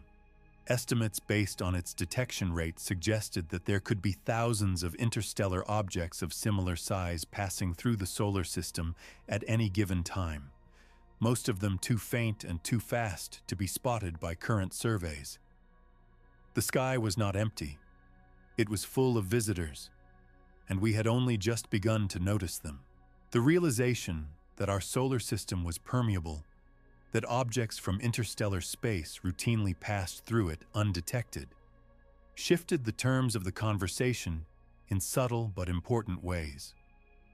For most of the 20th century, the search for extraterrestrial intelligence had been conceived as a problem of distance. Aliens were out there, far away, separated from us by light years of empty space, and the challenge was to bridge that gap with electromagnetic signals. CIRE was, at its core, a communications project. But the detection of Oumuamua, combined with the growing understanding that interstellar objects were common, introduced a different possibility. The evidence, if it existed, might not be far away at all. It might be close, in our own solar system, in our own orbital neighborhood, perhaps even on our own planet. The problem was not distance. It was recognition. This reframing had practical consequences. In 2022, NASA commissioned a study panel to examine unidentified anomalous phenomena, the term that had replaced the older and more culturally loaded designation of unidentified flying objects. The panel, composed of 16 scientists, engineers, and former military officials, was not tasked with confirming or denying the existence of extraterrestrial technology. It was tasked with assessing whether the existing data on anomalous aerial observations was of sufficient quality to support scientific analysis, and with recommending improvements to data collection methodologies.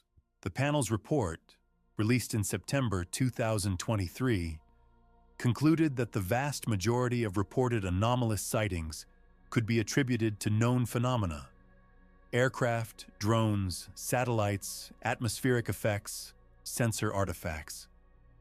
But it also noted that a small subset of cases involved observations from multiple independent sensor systems, radar, infrared, visual, that could not be easily explained, and that the stigma associated with reporting such observations had historically prevented rigorous data collection.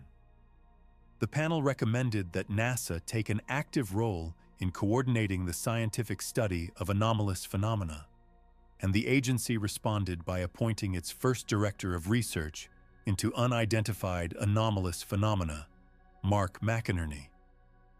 This was not a vindication of any particular hypothesis about alien visitation. It was something more measured and, in its own way, more significant.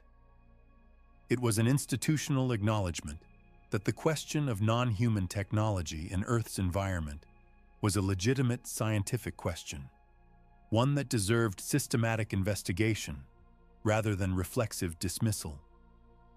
The shift was not driven by new evidence. It was driven by a change in the evidentiary standard that scientists were willing to apply. For decades, the implicit standard had been, anomalous aerial observations are not worth investigating because they are almost certainly not extraterrestrial in origin. The new standard, still cautious but meaningfully different, was, anomalous observations from credible sensor systems deserve investigation regardless of what their origin turns out to be, because unexplained data is scientifically valuable in its own right. The distinction was subtle but consequential. It meant that the hypothesis space had expanded. Natural explanations remained the default, but the artificial hypothesis was no longer excluded from the room before the analysis began. This broadening of the scientific aperture coincided with developments in another field that bore directly on the zoo hypothesis: the study of human contact with isolated populations.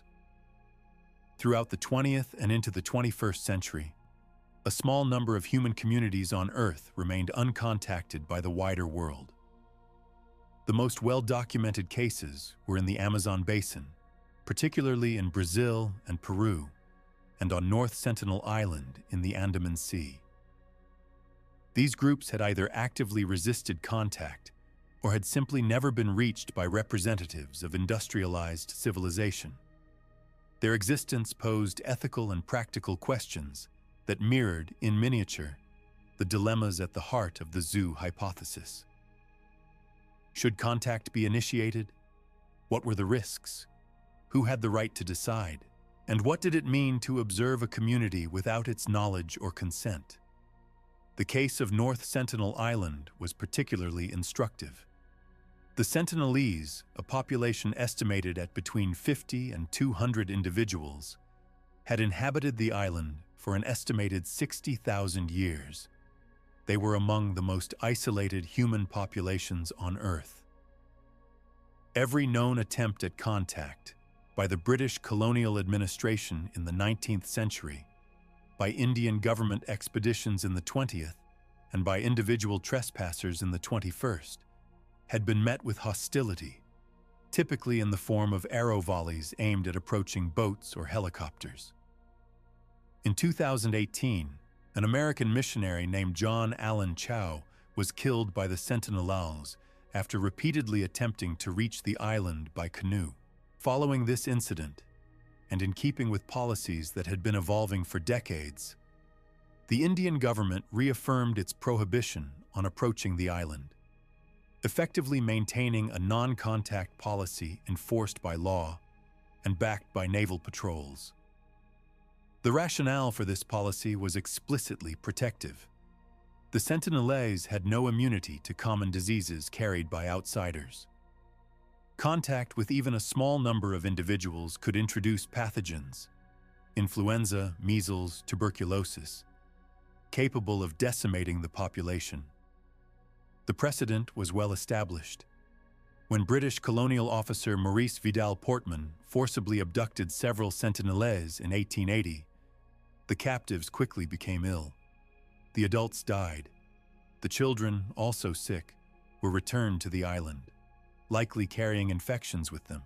The parallels to the broader dynamics of European colonial contact were unmistakable, and the Indian government's non-contact policy reflected a hard-won understanding that the risks of interaction far outweighed any potential benefits, at least from the perspective of the more vulnerable party. But the parallel to the zoo hypothesis went deeper than the practical calculus of disease risk. It extended to the epistemological dimension of the relationship. The Indian government, and the anthropological community more broadly, had made a deliberate decision not only to avoid contact, but to avoid acquiring detailed knowledge about the Sentinelese through intrusive means. Satellite imagery and high-altitude aerial observation provided basic information about the island's geography, vegetation, and settlement patterns. But no attempt was made to deploy listening devices, hidden cameras, or covert observers. The policy was not merely non-contact.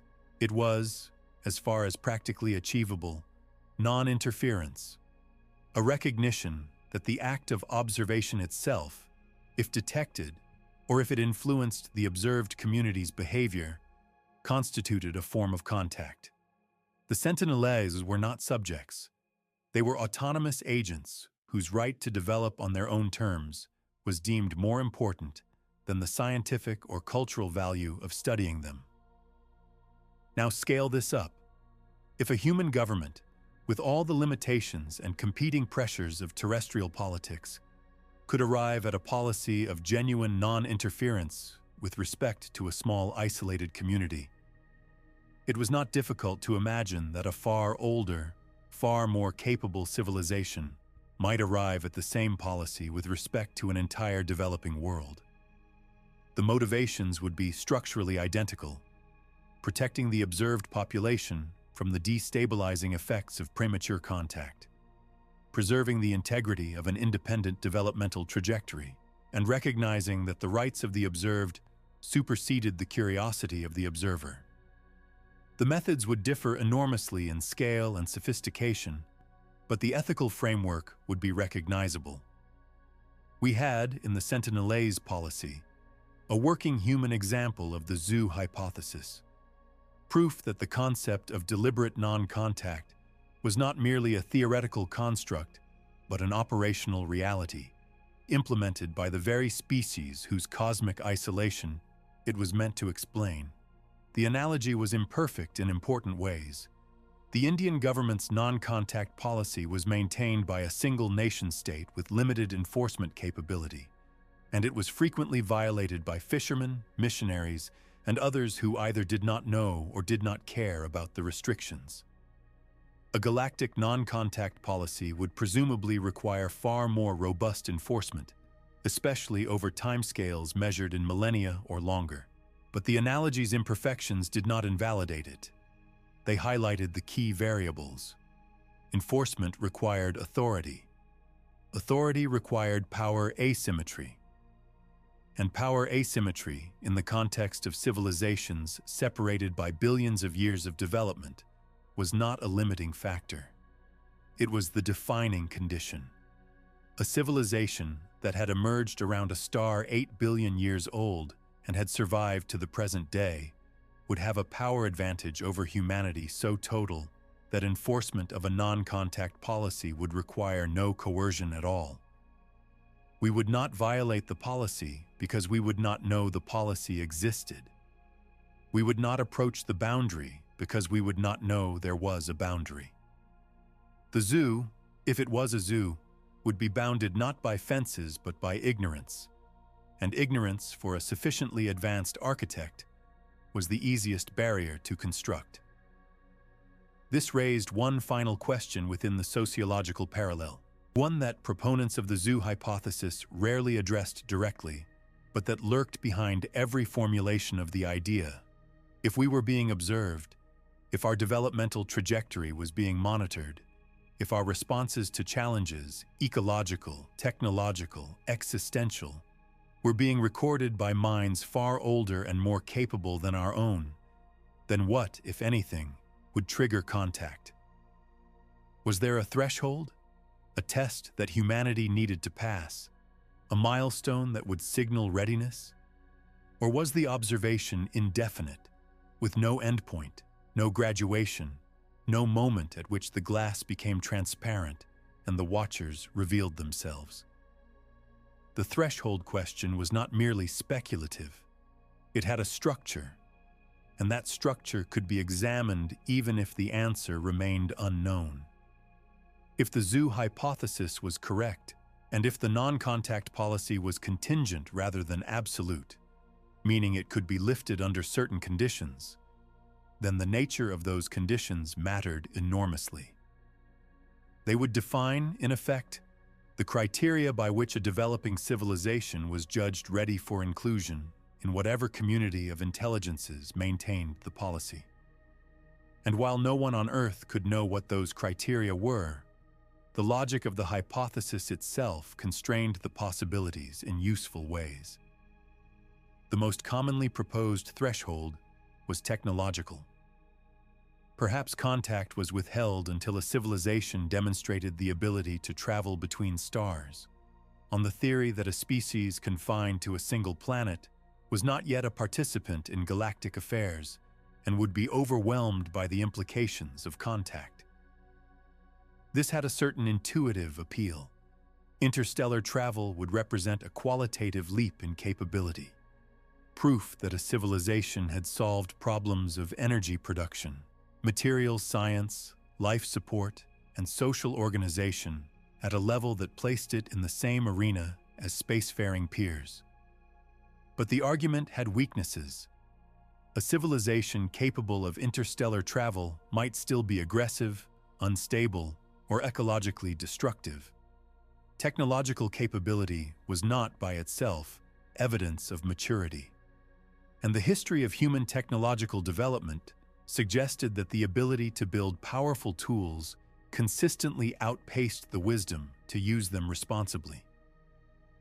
Nuclear weapons arrived decades before any serious international framework for their control. Fossil fuel combustion powered an industrial revolution that took 2 centuries to recognize its own atmospheric consequences. If the Watchers used technological capability as their sole criterion, they would be admitting civilizations to the galactic community on the basis of engineering skill rather than judgment. A policy that seemed inconsistent with the cautious, long-term perspective the zoo hypothesis attributed to them. A second proposed threshold was communicative. Perhaps the trigger was not the ability to travel to other stars, but the ability to detect the Watchers themselves, to identify, through observation or inference, the presence of non-human intelligence in the galactic environment. This was a more elegant criterion because it was self-referencing. A civilization that could detect its observers had, by definition, reached a level of scientific and technical sophistication that made continued concealment either impossible or counterproductive. Contact at that point would not be a disruption, but an acknowledgement of a reality the observed civilization had already discovered on its own. The development would be endogenous, driven by the observed species' own inquiry rather than imposed from outside. This criterion also aligned with the data integrity argument. If the purpose of non-contact was to study the natural development of intelligence, then the moment the observed civilization independently deduced it was being watched was the moment the experiment had, in a sense, concluded. The subject had solved the problem. Further concealment served no purpose. A third threshold, less discussed but arguably more profound, was ethical. Perhaps the criterion was not what a civilization could do, but what it chose not to do. Perhaps the Watchers were evaluating not capability, but restraint. The ability to develop powerful technologies without using them for self-destruction or the destruction of the biosphere that sustained them. In this model, the zoo was not a test of intelligence. It was a test of character. A civilization that survived its nuclear age, stabilized its climate, preserved its biodiversity, and developed governance structures capable of managing existential risk, would have demonstrated something that raw technological power could not. The capacity for long-term survival in a universe where the default outcome for technological civilizations might be extinction. This threshold had the advantage of explaining why contact had not yet occurred, despite humanity's rapid technological development. By this standard, we had not passed the test. We had developed nuclear weapons and used them. We had altered the composition of the atmosphere to a degree that threatened global ecological stability. We had driven thousands of species to extinction and showed limited collective capacity to reverse the trend. A civilization evaluating humanity by the criterion of ecological and existential responsibility would have no reason to initiate contact. We had demonstrated cleverness. We had not demonstrated wisdom. Each of these thresholds implied a different relationship between the Watchers and the watched. The technological threshold implied a relationship of peers, contact as admission to a club of equals. The communicative threshold implied a relationship of mentorship, contact as a response to demonstrated curiosity and capability. The ethical threshold implied a relationship of judgment, contact as a reward for demonstrated maturity. None of these could be confirmed or falsified with existing data, but they were not arbitrary. Each was grounded in a different model of what advanced civilizations might value, and each carried different implications for humanity's future. If the threshold was technological, then the development of interstellar propulsion, ion drives, solar sails, laser-pushed light sails, or technologies not yet conceived, might be the event that triggered first contact. If the threshold was communicative, then the detection of an unambiguous technosignature, a Dyson sphere, a modulated signal, an artifact in the solar system, might be both the discovery and the invitation.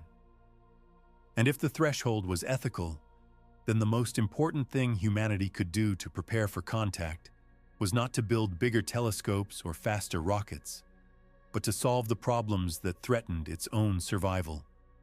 There was a fourth possibility, darker than the others and rarely articulated in the scientific literature, but implicit in certain formulations of the hypothesis. Perhaps there was no threshold at all. Perhaps the non-contact policy was absolute, not contingent on anything humanity did or achieved, but a permanent condition of the relationship between observer and observed. In this model, Earth was not a nursery from which civilizations eventually graduated. It was a nature preserve, maintained for its own sake, with no expectation or intention that its inhabitants would ever join the community beyond the boundary. The Watchers watched because watching was the purpose. The data they gathered was an end in itself. Contact was not withheld pending readiness. It was withheld permanently because the value of the observation depended on its indefinite continuation. This was the least comfortable version of the hypothesis, because it stripped away the narrative of progress that made the other versions palatable. There was no test to pass, no door to open, no graduation ceremony. There was only the silence, and it would last as long as the Watchers chose to maintain it. The discomfort this possibility provoked was itself revealing. It exposed the degree to which the zoo hypothesis, even in its most rigorously scientific formulations, was entangled with questions about meaning and purpose that belonged more to philosophy than to astrophysics. The Fermi Paradox was, on the surface, a problem in probability and detection. How many civilizations should we expect? Why can we not find them? But beneath those technical questions lay a deeper one that no telescope could answer. Did we matter? The zoo hypothesis, in its various forms, provided different answers to that question. The benevolent version said yes, we mattered enough to be protected. The scientific version said we mattered as data. Our development was intrinsically interesting and worth preserving in its uncontaminated form. The indifferent version said we mattered no more and no less than any other biological curiosity, observed, catalogued, and filed alongside millions of other developing worlds. And the darkest version said the question itself was malformed, that mattering was a concept that applied within the zoo but had no referent beyond it, like a character in a novel asking whether the author cared. These philosophical ramifications did not stop researchers from attempting to engage with the hypothesis on more empirical terms. In 2018, a group of researchers led by Duncan Forgan at the University of St. Andrews published a quantitative analysis of the zoo hypothesis using agent-based modeling. The study simulated a galaxy populated with multiple civilizations arising at different times and in different locations, each with its own policies regarding contact and expansion. The simulation explored whether a non-contact norm could emerge and persist under realistic conditions, taking into account the time delays of interstellar communication, the possibility of defection by individual civilizations, and the dynamics of enforcement.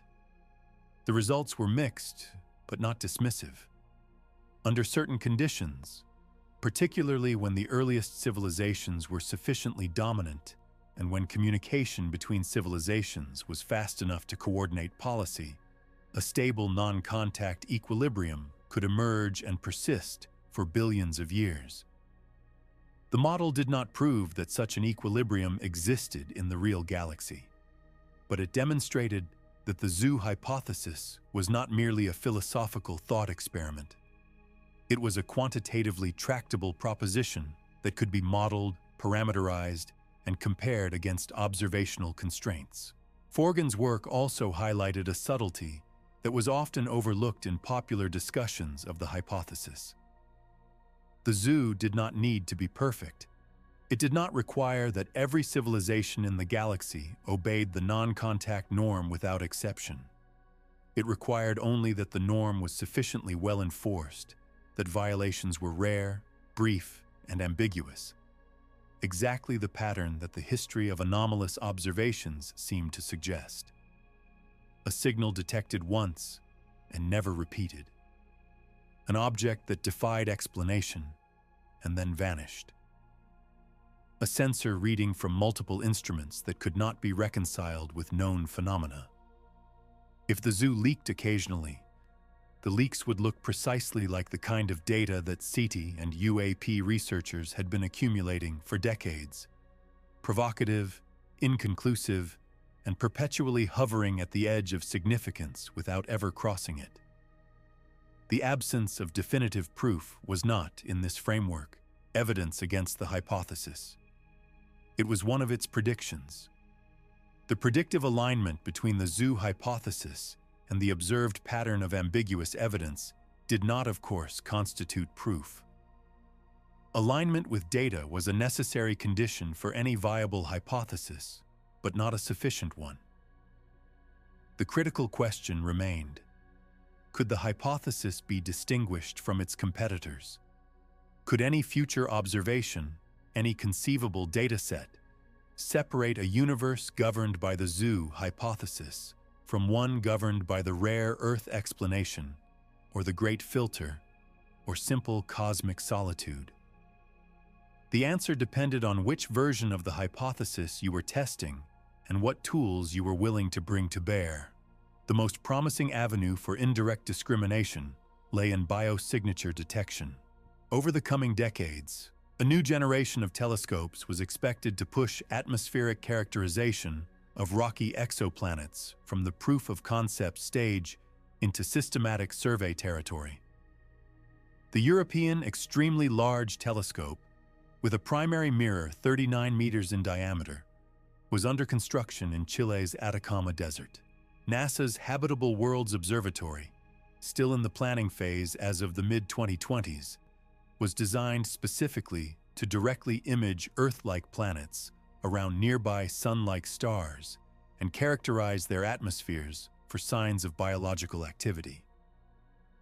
If these instruments detected biosignatures, oxygen combined with methane, for instance, on multiple exoplanets within a few dozen light-years of Earth, the implications for the Fermi Paradox would be substantial. Abundant life would make the silence harder to explain through rarity alone. It would not confirm the zoo hypothesis, but it would eliminate the hypothesis's most parsimonious competitor: that life was simply uncommon enough to account for the empty sky. Conversely, if the next generation of surveys found no biosignatures, despite examining dozens or hundreds of promising candidates, the rare Earth explanation would gain significant ground. The absence of life, confirmed at scale, would reduce the need for any behavioral explanation of the silence. There would be no paradox to resolve, because there would be no contradiction between expectation and observation.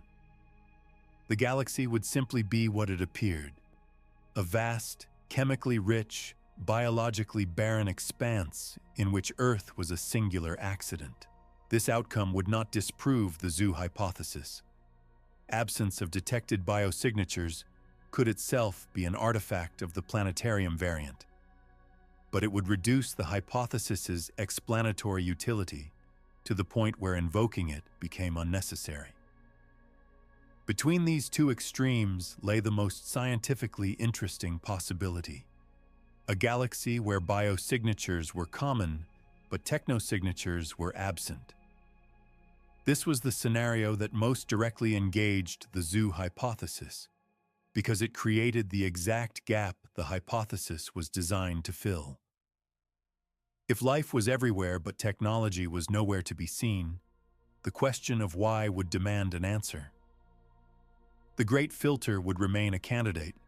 Perhaps the transition from biology to technology was the bottleneck, and most biospheres never produced engineers. But if even a fraction of those biospheres were old enough and chemically complex enough to suggest that intelligence had ample time to evolve, the filter explanation would weaken, and the behavioral explanations, including the zoo hypothesis, would become correspondingly more attractive. The search for technosignatures was itself undergoing a transformation that would shape this analysis. For most of its history, SETI had been narrowly focused on radio signals, particularly narrowband transmissions in the microwave window between 1 and 10 gigahertz.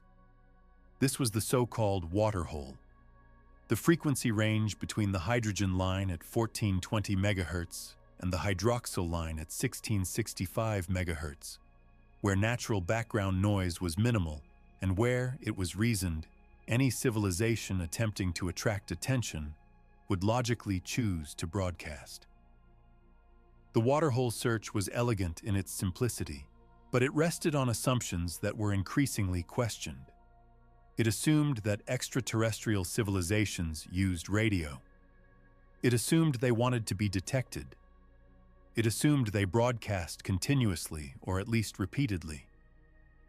And it assumed the signal would be simple enough for a less advanced civilization to recognize. By the 2020s, the SETI community had begun expanding its search parameters dramatically. Breakthrough. Listen, the most ambitious SETI program ever funded, was established in 2015 with a $100 million commitment from the Russian-Israeli entrepreneur Yuri Milner. The program used the Green Bank Telescope in West Virginia, the Parkes Observatory in Australia, and the Meerkat Array in South Africa to conduct the most comprehensive radio and optical survey of the sky ever attempted. Crucially, Breakthrough Listen did not restrict itself to the waterhole. It surveyed a frequency range from 1 to 12 gigahertz in radio, and it also searched for optical and near-infrared laser pulses, brief, intense flashes of coherent light that an advanced civilization might use for point-to-point communication or propulsion. Optical SETI had the advantage of higher information bandwidth and tighter beam directionality, meaning a laser-based communication link between two star systems could carry vastly more data than a radio signal while remaining essentially invisible to any observer not positioned along the beam axis. This last point was significant for the zoo hypothesis. If advanced civilizations communicated primarily via tightly collimated laser links, their communications would be undetectable to us unless we happened to lie along the path of a beam. The galaxy could be humming with information exchange, a dense network of optical links connecting thousands of civilizations, and we would see nothing because we were not the intended recipients. The silence, once again, would be a function of our position and our limitations rather than a reflection of cosmic emptiness. Breakthrough. Listen's expansion into optical SETI was a step toward addressing this possibility, but the coverage was still sparse. Monitoring every potentially communicating star system in multiple wavelength bands simultaneously would require a network of instruments orders of magnitude larger than anything currently operational. Meanwhile, the search for technosignatures had expanded beyond electromagnetic signals altogether. In 2020, NASA funded a technosignature research program within its astrobiology division for the first time, signaling institutional recognition that the search for extraterrestrial technology was a legitimate branch of space science rather than a fringe pursuit. Researchers proposed searching for a range of non-electromagnetic indicators. Atmospheric pollution, specifically, the presence of industrial gases like chlorofluorocarbons or nitrogen dioxide at concentrations inconsistent with natural processes, could be detectable in the spectra of exoplanet atmospheres using the same instruments designed to find biosignatures. Artificial illumination on the night side of a planet, if sufficiently bright and spectrally distinct from natural reflection, might be detectable through careful photometric analysis during secondary eclipses. Large-scale engineering projects, the partial enclosure of a star to harvest its energy, for instance, would alter a star's brightness and spectral output in ways that current and future surveys could, in principle, detect. The Dyson sphere concept, first articulated by Freeman Dyson in 1960, remained the most discussed megastructure in technosignature research. Dyson proposed that a civilization with sufficiently advanced technology and sufficiently large energy demands would eventually begin to construct a shell or swarm of orbiting collectors around its parent star, capturing a significant fraction of the star's total luminous output. A complete Dyson sphere would be invisible at optical wavelengths. The star would vanish from view, but it would radiate the absorbed energy as infrared waste heat, making it detectable as an anomalous infrared source. Partial Dyson structures, swarms of collectors covering only a fraction of the star, would produce subtler signatures, irregular dimming patterns, excess infrared emission relative to the star's spectral type, or unusual variability that did not match known astrophysical processes. Several systematic searches for Dyson sphere candidates had been conducted using data from infrared sky surveys, most notably the Wide-Field Infrared Survey Explorer satellite. In 2014, a team led by Jason Wright at Penn State examined the WISE catalog for stars exhibiting excess infrared emission consistent with partial Dyson structures. The results were null.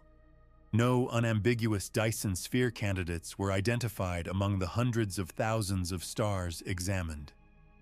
A follow-up study in 2024, using data from the Gaia Space Observatory combined with infrared catalogs, identified a handful of stars with anomalous infrared excess that could not be fully explained by known astrophysical mechanisms, but none that conclusively pointed to artificial megastructures. The candidates remained in the familiar zone of ambiguity. Interesting, unexplained, but not definitive. Each null result in the technosignature search tightened the constraints on certain models of the Fermi Paradox, while leaving others untouched. The absence of Dyson spheres around nearby stars argued against models in which advanced civilizations routinely embarked on large-scale stellar engineering. The absence of narrowband radio beacons argued against models in which civilizations deliberately sought to attract attention. But neither null result bore directly on the zoo hypothesis, because the hypothesis predicted these exact outcomes. A civilization maintaining a non-contact policy would not build detectable megastructures in the vicinity of developing worlds. It would not broadcast attention-seeking signals. It would not alter its stellar environment in ways that could be observed from a distance. The absence of technosignatures was, within the zoo framework, not a failure to find evidence but a confirmation of the expected observational signature, invisibility by design. This was the infuriating circularity at the heart of the hypothesis, and it was also, paradoxically, its resilience. Every negative result could be absorbed. Every ambiguous detection could be incorporated. The hypothesis was not unfalsifiable in the absolute sense. A clear, unambiguous detection of extraterrestrial technology would falsify it immediately, or at least force a radical revision of its terms. But short of that singular event, the zoo hypothesis sat in a protected epistemic niche, inconsistent with every observation, yet confirmed by none. It was the kind of idea that could not be killed by data and could not be validated by data. It could only be resolved by contact, and contact, if the hypothesis was correct, would come on someone else's schedule. And so the search continued, not because anyone expected a definitive answer in the near term, but because the alternative, accepting the silence as final and uninterpretable, was antithetical to the scientific enterprise itself. The question of whether we were watched could not be settled by passivity. It could only be approached through the relentless accumulation of observation, the systematic elimination of alternatives, and the willingness to take seriously an idea that by its very nature resisted the tools we brought to test it. The zoo might be real, the watchers might be patient, but so were we. Patience, in this context, was not a passive quality. It was an active discipline, a commitment to sustained inquiry in the face of persistent ambiguity. And the scientists who engaged most seriously with the Fermi Paradox understood that the resolution, if it came at all, was unlikely to arrive as a single dramatic revelation. It would more probably emerge through the slow convergence of independent lines of evidence, each insufficient on its own but collectively reshaping the probability landscape in which the various hypotheses competed. The zoo hypothesis would not be confirmed by a signal. It would become more or less plausible as the galaxy revealed, piece by piece, its underlying architecture. How many worlds harbored life? How many of those worlds produced intelligence? How long that intelligence survived, and what it did with the time it had. This convergence was already underway, though its full shape remained unclear. The James Webb Space Telescope's early exoplanet observations had demonstrated that atmospheric characterization of small, rocky worlds was technically feasible but scientifically demanding, requiring hundreds of hours of telescope time per target to achieve the signal-to-noise ratios needed for reliable molecular detections. The TRAPPIST-1 system, a collection of 7 roughly Earth-sized planets orbiting an ultra-cool red dwarf star, just 40 light-years from Earth, had become a primary focus of these efforts. Several of the planets orbited within the star's habitable zone, and their tightly packed configurations made them ideal targets for transmission spectroscopy. Early Webb observations of TRAPPIST-1b and c suggested thin or negligible atmospheres on the innermost planets, but the outer planets, D, E, F, and G, remained under investigation, and the question of whether any of them retained substantial atmospheres capable of supporting surface liquid water was one of the most consequential open problems in exoplanetary science. If even one of the TRAPPIST-1 planets was found to possess an atmosphere with biosignature gases, a simultaneous detection of oxygen and methane, for instance, or the presence of phosphine in concentrations exceeding abiotic production pathways, the implications would propagate far beyond that single system.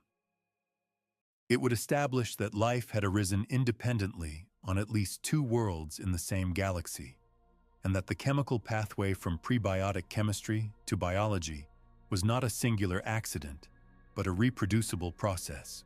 The statistical extrapolation from 2 data points was hazardous, but the qualitative leap would be enormous. A galaxy in which life arose at least twice was, probabilistically, a galaxy in which life arose many times. and a galaxy teeming with life was a galaxy in which the silence required a more elaborate explanation than rarity could provide. The astrobiological evidence from within our own solar system pointed in the same direction, though less conclusively. Mars had once possessed liquid water on its surface. The evidence from orbital imaging, rover-based mineralogy, and isotopic analysis was overwhelming. River channels, lake beds, mineral deposits formed in aqueous environments, and the detection of subsurface ice all painted a picture of a world that, in its first billion years, had conditions broadly compatible with life as we understood it. Whether life actually arose on Mars remained unknown. The Viking landers of 1976 had conducted the first, and for decades, the only in situ life detection experiments on another planet. The labeled release experiment, designed by Gilbert Levin, produced a positive result, a pattern of gas release from Martian soil samples that was consistent with biological metabolism. But the other Viking biology experiments produced ambiguous or negative results, and the scientific consensus that emerged attributed the labeled release result to abiotic chemistry, specifically the action of peroxides and superoxides in the Martian regolith. Levin himself disagreed with this consensus until his death in 2021, maintaining that his experiment had detected microbial life. The question remained open. The Curiosity rover, which landed in Gale Crater in 2012, detected organic molecules in Martian rock samples. Tholins, thiophenies, and other carbon-bearing compounds that were consistent with either biological or geological origins. The Perseverance rover, which landed in Jezero Crater in 2021, was specifically designed to collect and cache rock samples from environments that might have preserved ancient biosignatures. Those samples were intended for eventual return to Earth by a subsequent mission, where they could be analyzed with the full suite of laboratory instruments unavailable to a rover. The Mars sample return mission faced significant technical, budgetary, and logistical challenges, and its timeline had been revised repeatedly, but the scientific case for returning Martian samples remained compelling, because the question it aimed to answer, whether life arose independently on a second world in our own solar system, was among the most consequential questions in the history of science. Beyond Mars, the icy moons of the outer solar system offered additional targets. Europa, the fourth largest moon of Jupiter, possessed a global ocean of liquid water beneath an ice shell estimated at 10 to 30 kilometers thick. The Galileo spacecraft, which orbited Jupiter from 1995 to 2003, detected induced magnetic field variations in Europa consistent with a conductive subsurface fluid, almost certainly a saltwater ocean in contact with the moon's rocky mantle. Tidal heating from Jupiter's gravitational influence maintained the ocean in a liquid state, despite surface temperatures far below the freezing point of water. The Europa Clipper mission, launched by NASA in 2024, was designed to conduct multiple close flybys of the moon, mapping its ice shell, measuring its ocean's salinity and depth, and searching for plumes of water vapor erupting through fractures in the ice. If such plumes existed, and the Hubble Space Telescope had captured tentative evidence of them in 2012 and 2016, they would offer a way to sample Europa's ocean without drilling through the ice. A spacecraft flying through a plume could analyze its composition in real time, searching for amino acids, lipids, and other molecular markers of biological activity. Enceladus, a small moon of Saturn, had already demonstrated that such plumes existed. The Cassini spacecraft, during its mission at Saturn from 2004 to 2017, flew through plumes erupting from fractures near Enceladus's south pole and detected water vapor, ice particles, salts, silica nanoparticles, and, most significantly, molecular hydrogen. The hydrogen was a key finding because its most plausible source was hydrothermal activity at the ocean floor, hot water reacting with rock in a process called serpentinization.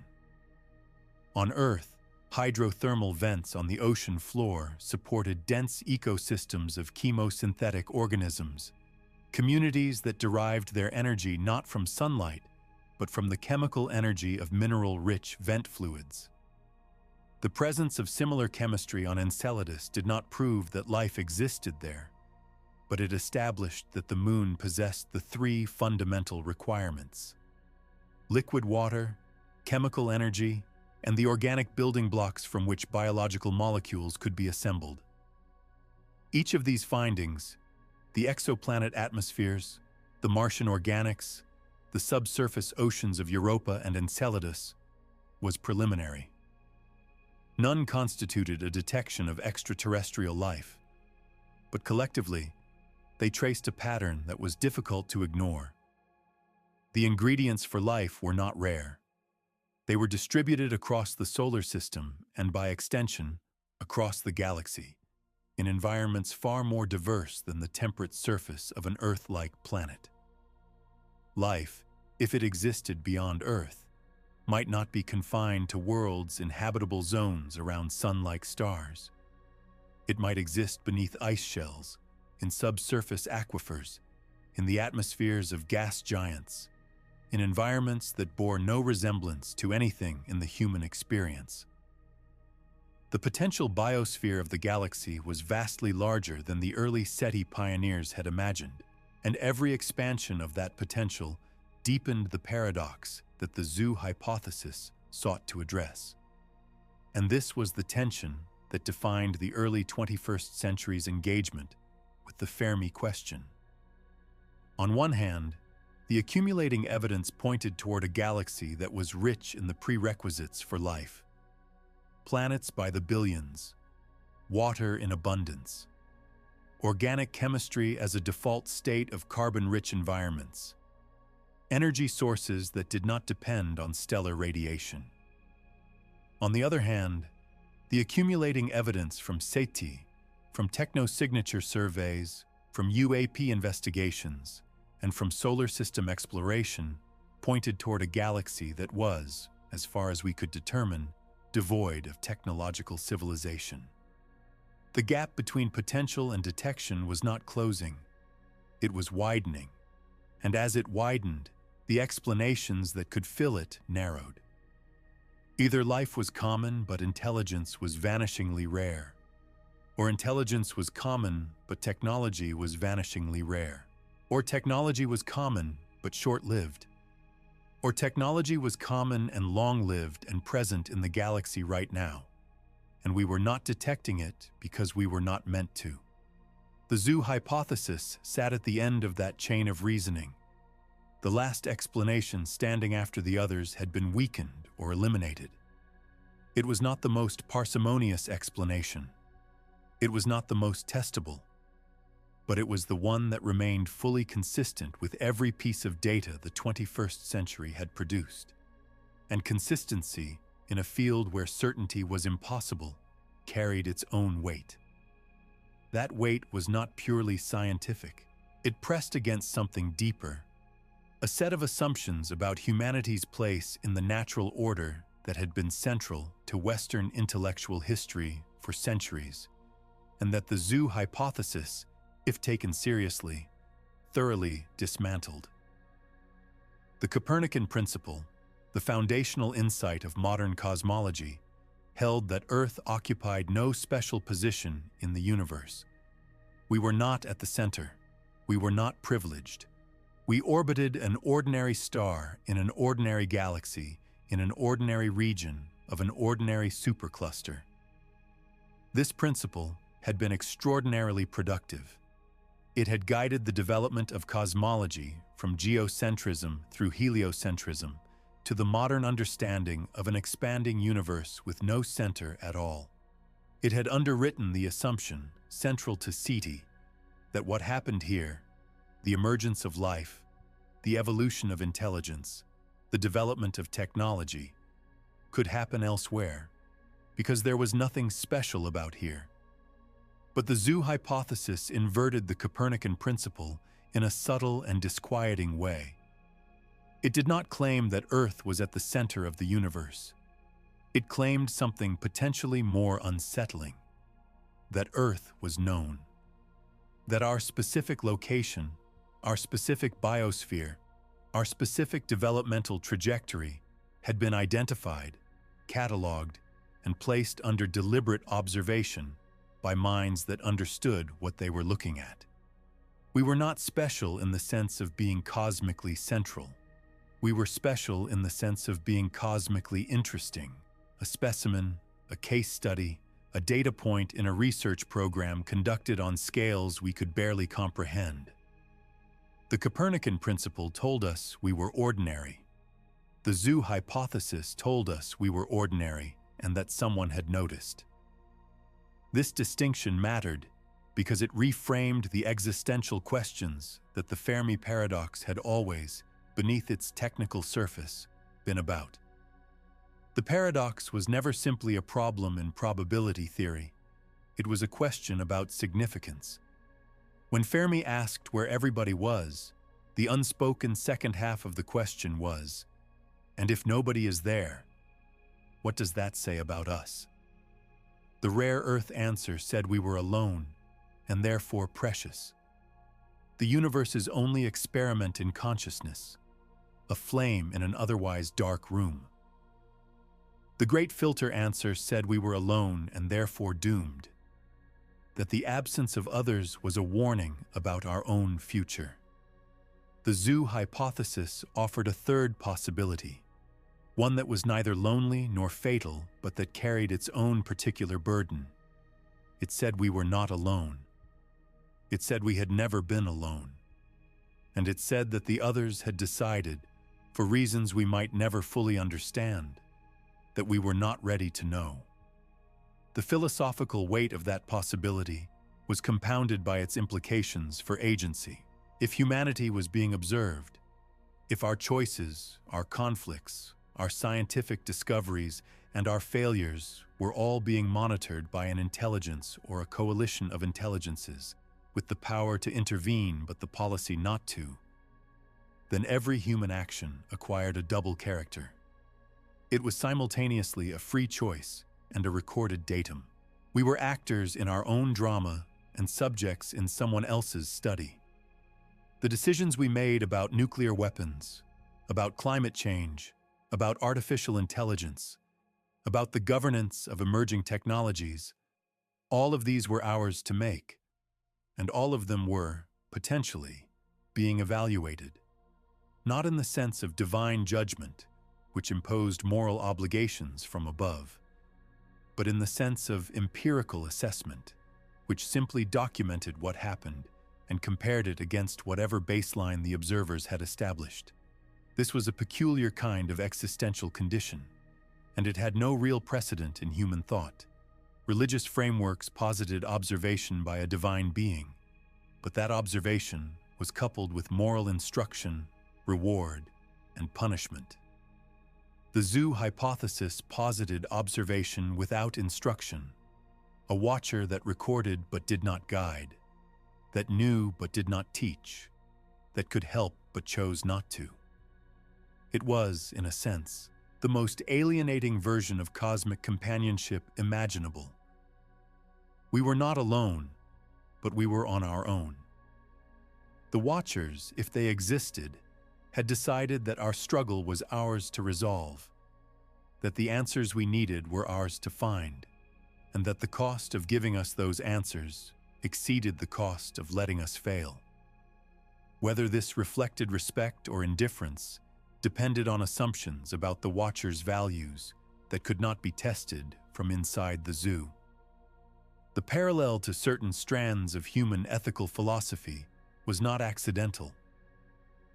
The zoo hypothesis, in its most charitable interpretation, embodied a principle that moral philosophers had debated for centuries: the idea that autonomy, the capacity to make one's own choices and face one's own consequences, was a value that superseded comfort, safety, and even survival.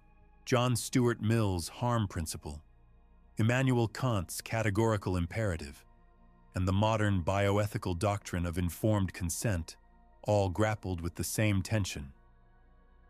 The desire to help versus the obligation to respect the independence of the one being helped. A parent who solves every problem for a child produces an adult incapable of solving problems. A government that eliminates every risk produces a population incapable of assessing risk. An advanced civilization that handed its knowledge to a developing world would produce a civilization that had not earned its understanding and could not sustain it. The struggle was not an obstacle to development. It was the mechanism of development.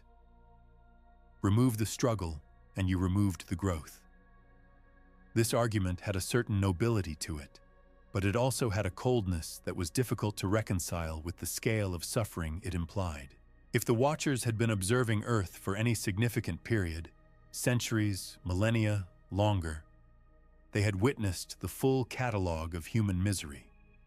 Wars, famines, plagues, genocides, ecological devastation, the slow grinding of poverty and disease across billions of lives. They had the knowledge to prevent at least some of this suffering and chose not to. The non-interference principle, however philosophically coherent, demanded a tolerance for observed suffering that most humans would find morally intolerable. The field biologist who watches a predator kill its prey is following a protocol. The observer who watches a civilization destroy itself is following something that looks, from the inside, indistinguishable from cruelty. This was the moral knot at the center of the zoo hypothesis, and no amount of scientific reasoning could untie it. The hypothesis was descriptive, not prescriptive. It proposed a state of affairs, we are watched, without endorsing the ethics of the Watchers. It was entirely possible that the non-contact policy was, by the Watchers' own ethical standards, deeply controversial. Perhaps there were factions among them who argued for intervention, who pointed to the suffering on observed worlds as evidence that the policy was wrong, who pressed for contact and were overruled by those who maintained that the long-term consequences of intervention were worse than the short-term costs of restraint. Perhaps the zoo was not a settled consensus, but an ongoing debate, maintained not by unanimity, but by the same imperfect political processes that governed human institutions: compromise, power, tradition, and inertia. This speculative dimension was, of course, untestable, but it served a purpose in the broader intellectual framework.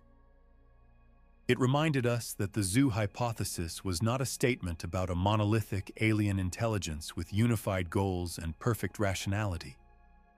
It was a statement about the behavior of civilizations, complex, diverse, internally conflicted entities that might disagree profoundly about the right course of action and yet produce, through the aggregate of their disagreements, a policy that looked, from the outside, like coherent silence. The silence did not require that every watcher agreed. It required only that the policy held. And policies, as human history demonstrated, could hold for a very long time without being universally endorsed, especially when the power to enforce them was concentrated among those who had the most to lose from their violation. The question of what the Watchers had to lose brought the hypothesis back to empirical ground, or at least to the boundary where empirical reasoning met informed speculation. If the non-contact policy served the Watchers' interests, and not merely their ethics, then those interests could, in principle, be inferred from the structure of the policy itself. A policy of pure scientific observation implied that the Watchers valued knowledge, and that the knowledge they sought was specifically about the natural development of intelligence. A policy of quarantine implied that the Watchers valued safety and that developing civilizations were perceived as potential threats.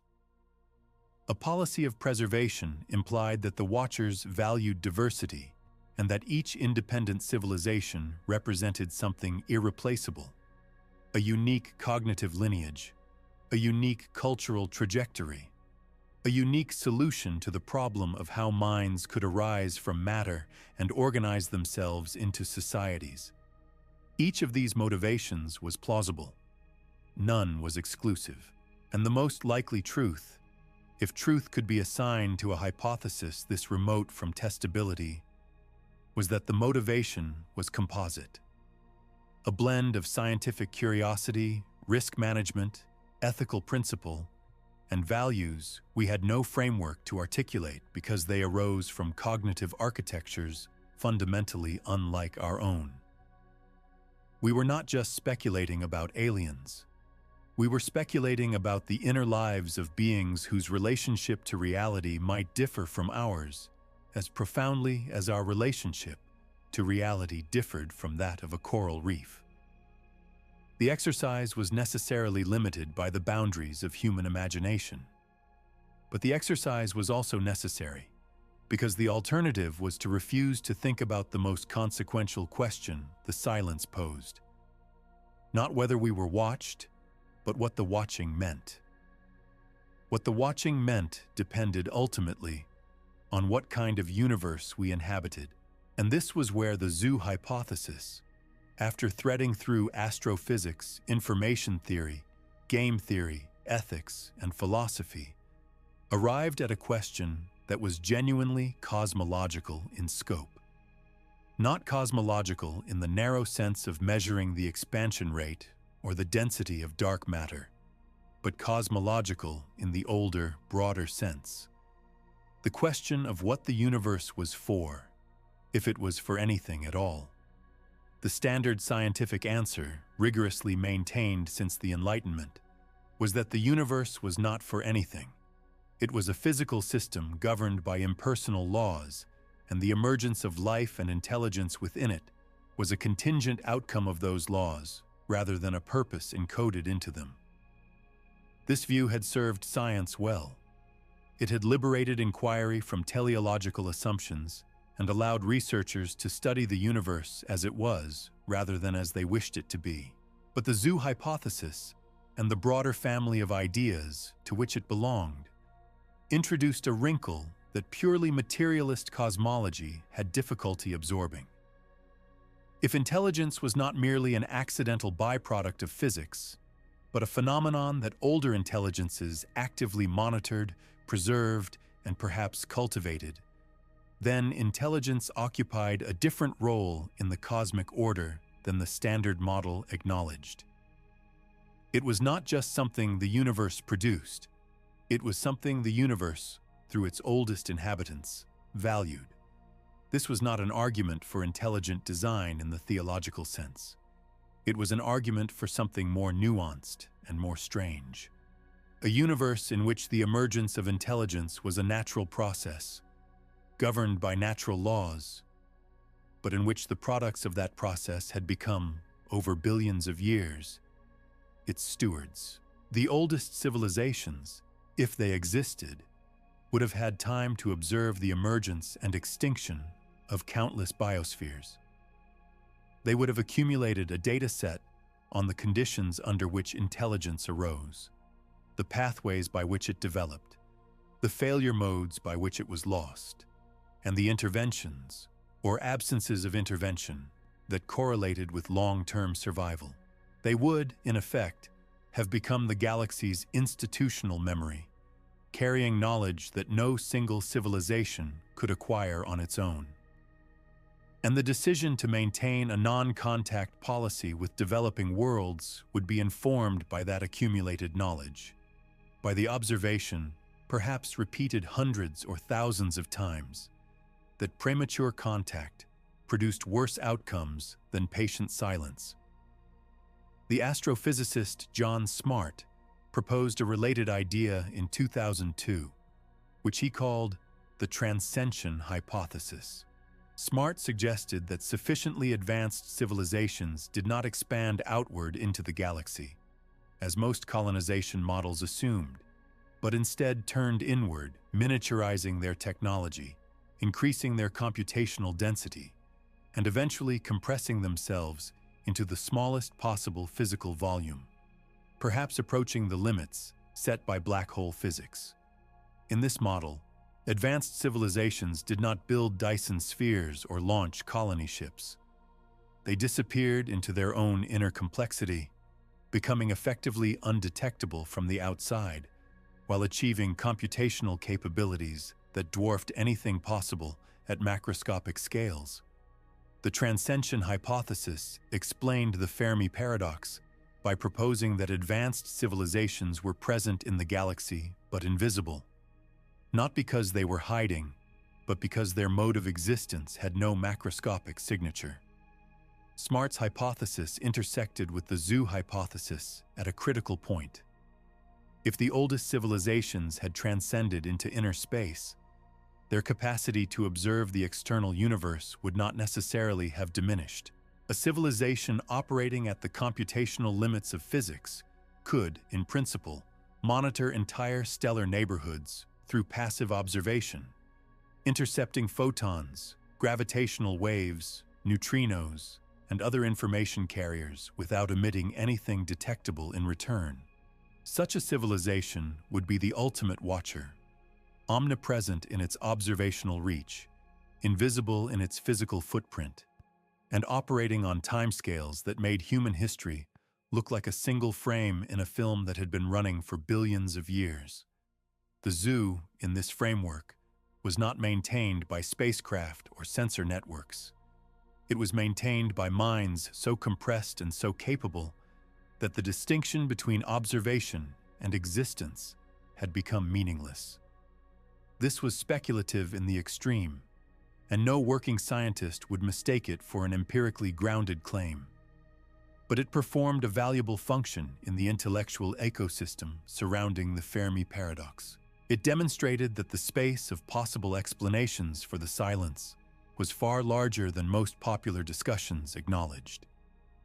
The debate was not simply between those who believed in aliens and those who did not.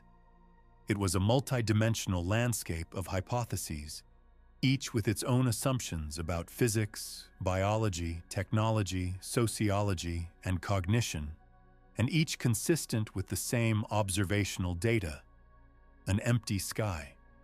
The zoo hypothesis was one point in that landscape. The transcension hypothesis was another. The rare earth hypothesis, the great filter, the dark forest, the planetarium, the simulation. All of them occupied distinct positions, and the boundaries between them were not always sharp. A civilization that had transcended into inner space might also maintain a non-contact policy with developing worlds. A dark forest dynamic might coexist with local zoo-like arrangements among allied civilizations. The truth, if a single truth existed, was almost certainly more complex than any individual hypothesis could capture. What the hypotheses shared beneath their differences was a recognition that the silence was informative. It was not the absence of data, it was data. Data about the distribution of intelligence, the behavior of civilizations, the structure of the galaxy, and the nature of the relationship between observer and observed. The 20th century had treated the silence as a problem to be solved, a gap in our knowledge that the right instrument or the right frequency would eventually fill.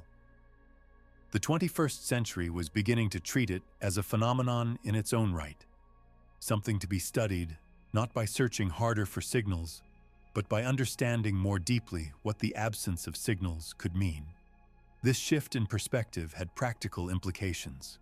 It suggested that the most productive next steps in addressing the Fermi Paradox were not purely observational, but also theoretical. Better models of galactic colonization dynamics, more sophisticated game-theoretic analyses of interstellar contact, more rigorous frameworks for assessing the probability of various behavioral strategies among advanced civilizations. These were contributions that could narrow the hypothesis space even in the absence of new detections. The work of researchers like Forgan, who had modeled the stability of non-contact equilibria, or of Anders Sandberg and Eric Drexler at the Future of Humanity Institute, who had argued that the Fermi Paradox was less paradoxical than it appeared once the full range of uncertainties in the Drake equation was properly accounted for, pointed toward a more mature engagement with the problem. Sandberg and Drexler's 2018 paper demonstrated that when the uncertainties in each parameter of the Drake equation were treated as probability distributions rather than point estimates, the resulting distribution of the number of civilizations in the galaxy was enormously wide, spanning many orders of magnitude. There was a substantial probability, even under generous assumptions about the prevalence of intelligence, that we were alone in the observable universe simply due to the compounding of multiple uncertain factors. The paradox, they argued, was partly an artifact of false precision, of assigning single best guess values to parameters that were, in reality, wildly uncertain. This did not eliminate the zoo hypothesis from consideration. It contextualized it. The hypothesis was most relevant in scenarios where the number of civilizations was large, where the galaxy was populated densely enough that the absence of contact required a behavioral explanation. If Sandberg and Drexler were right that the probability of being alone was significant, then the zoo hypothesis became one of several competing explanations, rather than a necessary one. But if future observations, biosignature detections, technosignature candidates, or the discovery of microbial life within our own solar system shifted the probability distribution toward a more populated galaxy, the behavioral hypotheses, including the zoo hypothesis, would move from the periphery to the center of the conversation. The scientific community, as of the mid-2020s, was not converging on an answer. It was converging on better questions. What fraction of habitable worlds develop life? What fraction of biospheres produce intelligence? What is the typical longevity of a technological civilization? What are the dominant behavioral strategies among civilizations that survive long enough to become spacefaring? Each of these questions was partially addressable with current or near-future technology, and each answer, when it came, would reshape the probability landscape in which the zoo hypothesis and its competitors were evaluated. The process was slow, painstaking, and unglamorous. It bore little resemblance to the dramatic first contact scenarios that dominated popular imagination. But it was science. Real science, conducted at the boundary of the knowable, where the questions were as important as the answers, and where the willingness to sit with uncertainty was not a weakness, but a discipline. And beneath the science, beneath the models and the observations and the carefully parameterized equations, there was something else. Something that no paper could formalize and no telescope could measure. It was the sheer strangeness of the situation. A species had arisen on a small planet, developed the capacity to ask whether it was alone, and found that the question resisted every tool it brought to bear. The universe offered no confirmation and no denial. It offered only the silence, vast and patient, against which every hypothesis was projected like a shadow on a wall. The zoo hypothesis was one such shadow. It might be the shape of reality, or it might be the shape of our own longing for significance, cast outward onto a cosmos that was, in fact, indifferent. Distinguishing between the two required something that neither physics nor philosophy could provide on its own. It required more data, more time, and the one quality that the hypothesis itself attributed to its hypothetical watchers: patience. Patience was, in a sense, the thread that connected every element of this inquiry. The patience of the scientists who maintained radio watches for decades without detection. The patience of the missions that took years to reach their targets and more years to return their data. and the patience that the zoo hypothesis attributed to civilizations that had been watching, perhaps, for longer than our species had existed. But patience without direction was merely waiting. What distinguished the scientific enterprise from passive hope was that the patience was structured. It was organized around specific observations, specific instruments, and specific questions whose answers, whatever they turned out to be, would move understanding forward. The most immediate of those questions, and the one most likely to be addressed within the next 2 decades, concerned the prevalence of life in the solar system.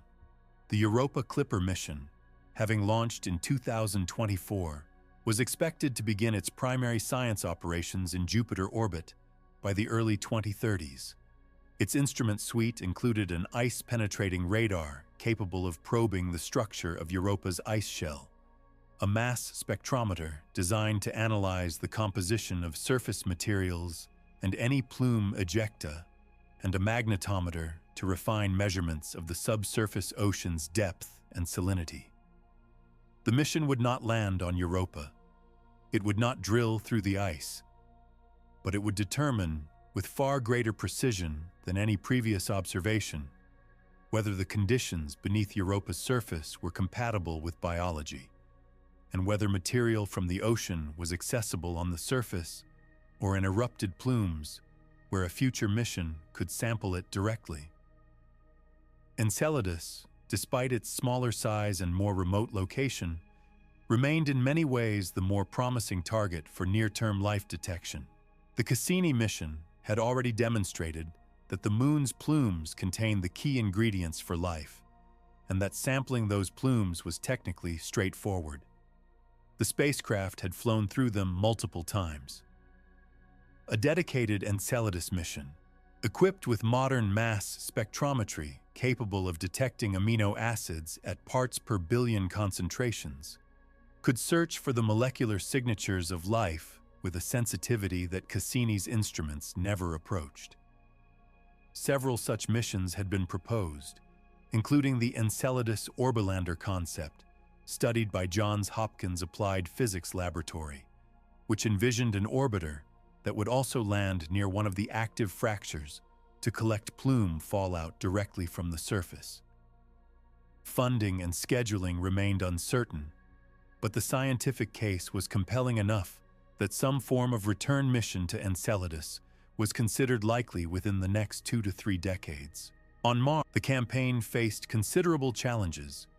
It required landing a fetch rover on Mars, transferring the cached tubes to an ascent vehicle, launching that vehicle into Mars orbit, rendezvousing with an orbiting return capsule, and sending the capsule back to Earth. But the engineering was within the realm of current capability, and the scientific return would be extraordinary.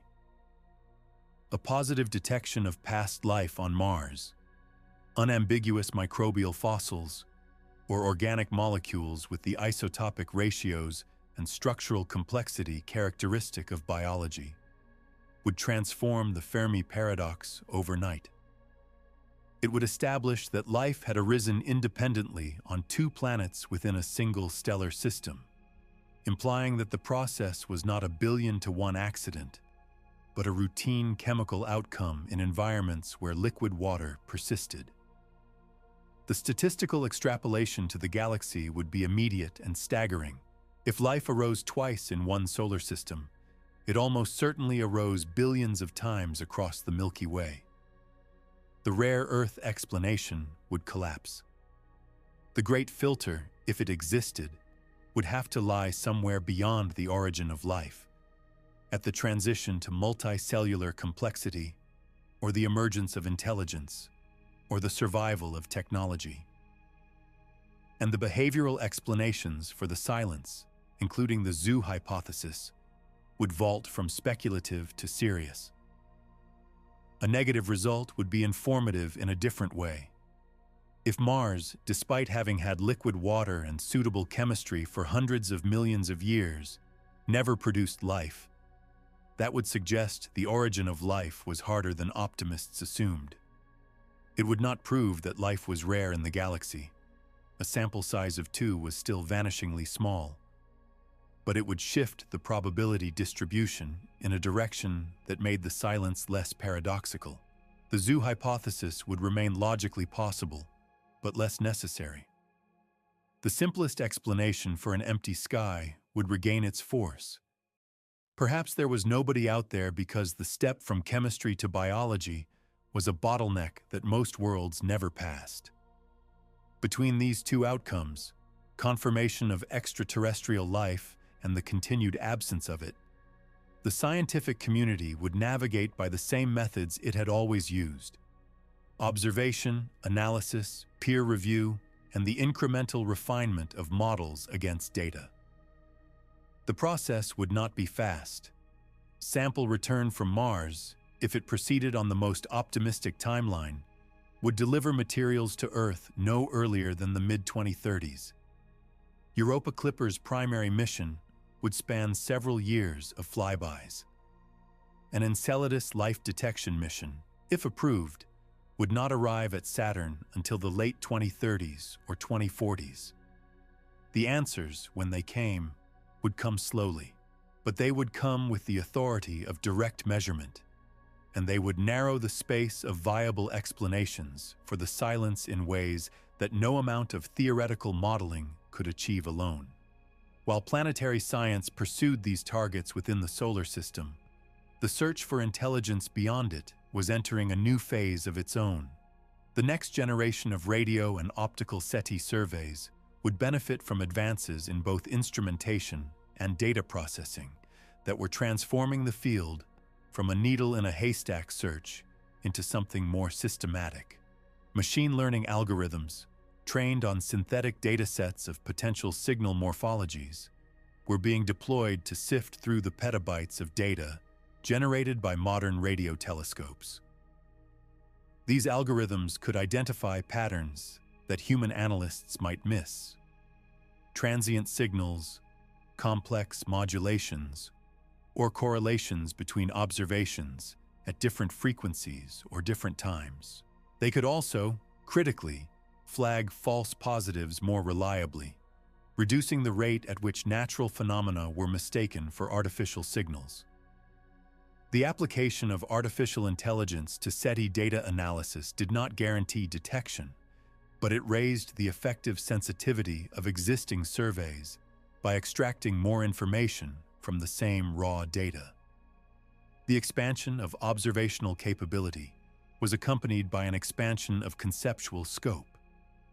The traditional SETI paradigm, scanning the sky for intentional radio beacons, had been supplemented by a broader search for what researchers called techno-signatures, a category that encompassed any observable consequence of technology, whether intentional or incidental: atmospheric pollution, artificial illumination, megastructures, laser emissions, gravitational wave signatures of massive engineering projects, and even the thermal waste heat of entire civilizations.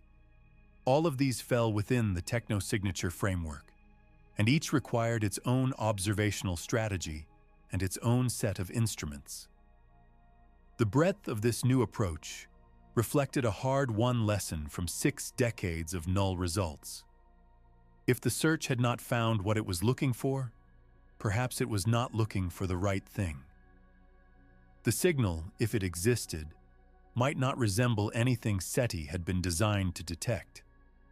It might be embedded in data we already had, hiding in catalogs of stellar variability or surveys of the cosmic infrared background, waiting not for a new telescope, but for a new idea about what to look for. This possibility, that the evidence was already in hand, unrecognized, was one of the most tantalizing and frustrating aspects of the entire enterprise. The volume of astronomical data collected in the first quarter of the 21st century was unprecedented. Sky surveys like the Sloan Digital Sky Survey, the Gaia mission, the Zwicky Transient Facility, and the upcoming Vera Rubin Observatory's Legacy Survey of Space and Time were producing datasets of extraordinary depth and breadth, cataloging billions of celestial objects with precision that earlier generations of astronomers could not have imagined. Somewhere in those catalogs, statistically speaking, there might be anomalies that defied natural explanation. Stars with unusual brightness profiles, objects with unexplained spectral features, transients that appeared and vanished without matching any known astrophysical template. The challenge was not collecting the data. The challenge was knowing which anomalies mattered. The zoo hypothesis offered no guidance on this point. It predicted anomalies only in the weakest sense, occasional, ambiguous, never conclusive. It did not specify what form those anomalies would take, because specifying the form would require knowing the technology of the watchers, and knowing the technology of civilizations billions of years more advanced than our own was, by definition, beyond our capacity. We were left once again with the fundamental asymmetry that defined the entire problem. They could see us. We could not see them. They knew what to look for. We did not. The search was not symmetric. It never had been. And the zoo hypothesis, more than any other proposed solution to the Fermi Paradox, made this asymmetry explicit. We were not partners in a mutual search. We were subjects in someone else's observation. And the transition from subject to partner, if such a transition was possible, would require not just better instruments, but a fundamentally different understanding of what we were looking for and why we had not found it yet. That understanding, if it ever arrived, would not emerge from a single discipline. It would require the synthesis of knowledge across fields that had, for most of their histories, operated in isolation from one another. Astrophysics could tell us where to look. Biology could tell us what life required. Information theory could tell us what communication might look like. But the question at the heart of the zoo hypothesis, why a civilization would choose silence over contact, belonged to none of these fields individually. It belonged to a domain that the scientific community had only recently begun to take seriously as a component of the Fermi Paradox, the study of how civilizations behave. This was not sociology in the terrestrial sense, though it drew on sociological principles.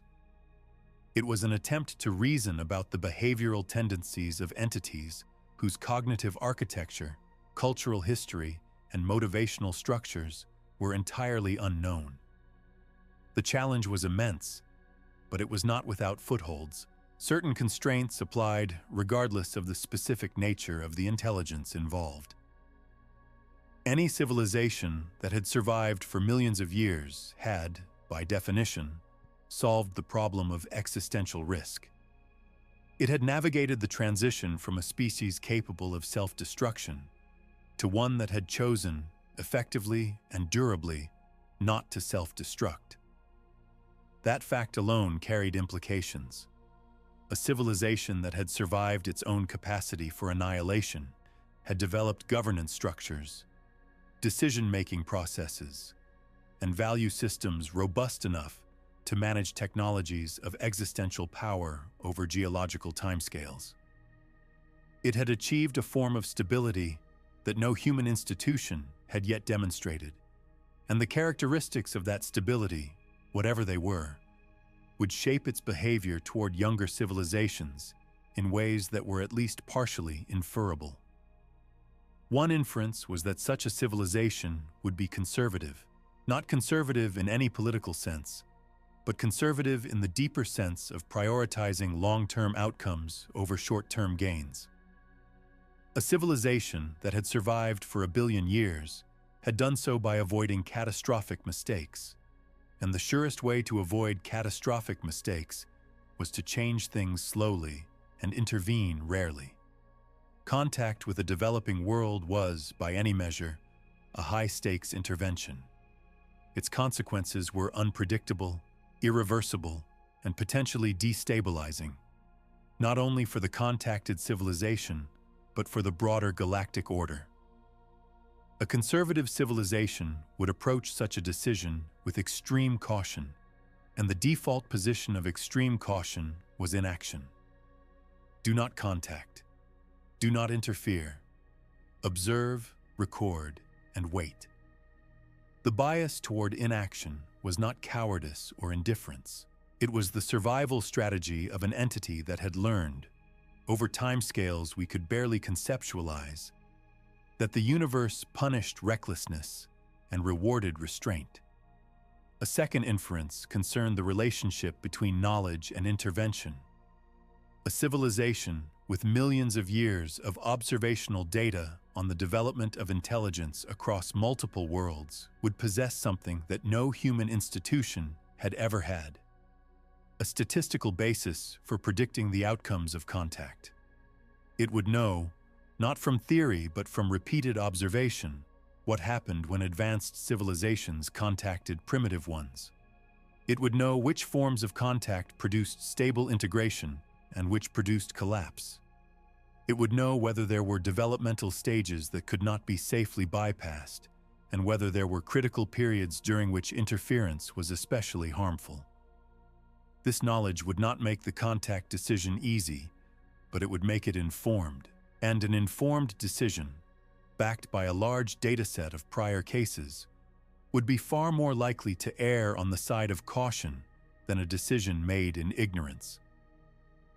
If the data showed that premature contact was harmful in even a significant minority of cases, the rational policy would be to withhold contact until the risk had been reduced to acceptable levels.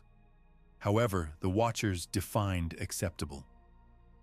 A third inference was more subtle and more speculative, but it followed from the logic of long-term survival with a rigor that was difficult to dismiss. A civilization that had endured for geological timescales would almost certainly have undergone profound transformations in its own cognitive and social structure. It might have merged with its own artificial intelligences, expanded its individual and collective consciousness, or developed forms of thought that had no analog in biological cognition. The values and priorities of such a civilization might be as far removed from human values as human values were from the chemical tropisms of bacteria. We could not assume that the Watchers thought like us, felt like us, or wanted what we wanted. We could not even assume that concepts like curiosity, compassion, or ambition had any meaning in their cognitive framework. What we could assume, with some confidence, was that whatever they valued, they had been pursuing it successfully for a very long time, and that their behavior toward us, silence, distance, non-interference, was consistent with those values. The silence was not random. It was the output of a decision-making process that we did not understand, implemented by entities whose inner lives we could not access, for reasons that might be as alien to us as our reasons for preserving a coral reef would be to the reef itself. This recognition that the Watchers, if they existed, might be fundamentally incomprehensible to us, was perhaps the most intellectually honest position available. It resisted the temptation to project human motivations onto non-human minds, a temptation that had plagued both science fiction and scientific speculation about extraterrestrial intelligence since the field's inception. The zoo hypothesis, in its popular formulations, often implicitly assumed that the Watchers were recognizably similar to us, that they had research programs, ethical debates, and institutional structures that mirrored our own. But there was no reason to assume any of this. The only thing the hypothesis required was the observable outcome, non-contact. The internal states that produced that outcome were unconstrained. The Watchers might be motivated by something we would recognize as scientific curiosity. They might be motivated by something we would recognize as compassion, or they might be motivated by something for which we had no word, no concept, and no experiential reference point, a value that emerged from a billion years of cognitive evolution along a pathway entirely unlike our own. This irreducible uncertainty about the nature of the watchers did not make the zoo hypothesis useless. It made it honest. It acknowledged that the hardest part of the Fermi Paradox was not the physics or the biology, but the psychology. The attempt to reason about minds that might be as far beyond our comprehension as we were beyond the comprehension of the first single-celled organisms that populated the early Earth. The hypothesis did not pretend to know why the silence existed. It proposed only that the silence was chosen, and it invited us to consider what kind of chooser could maintain that choice across the full breadth of the galaxy and the full depth of cosmic time. The invitation was, in its own way, a gift, not because it provided answers, it did not, but because it expanded the space of questions worth asking. Before the zoo hypothesis, the Fermi Paradox was primarily a problem of detection. After the zoo hypothesis, it was also a problem of interpretation. The silence was not merely a void to be filled by better instruments. It was a phenomenon to be understood, a signal in itself, carrying information about the nature of intelligence, the structure of galactic civilization, and the relationship between knowledge and power at scales that dwarfed anything in human experience. To engage with the zoo hypothesis seriously was to accept that the universe might be more complex, more layered, and more deliberately structured than the standard cosmological model suggested. It was to accept that the absence of evidence was not necessarily evidence of absence, and that the most important features of the cosmic landscape might be precisely those that were designed to be invisible. This was a difficult position for science, which depended on observable evidence as its ultimate arbiter. A hypothesis that predicted invisibility was, in a strict empirical sense, problematic, but it was not unprecedented. Dark matter, which constituted roughly 27% of the universe's total mass energy content, was entirely invisible to electromagnetic observation. Its existence was inferred from gravitational effects, the rotation curves of galaxies, the lensing of background light by galaxy clusters, the distribution of matter in the cosmic microwave background. No one had ever seen dark matter. No one had ever detected a dark matter particle in a laboratory, and yet the evidence for its existence was considered overwhelming, because the alternative, modifying the laws of gravity to account for the observed phenomena, required assumptions that were even more extraordinary. The lesson was clear. Invisibility was not, by itself, grounds for dismissal. The universe was full of things that could not be seen directly, but whose effects were real and measurable.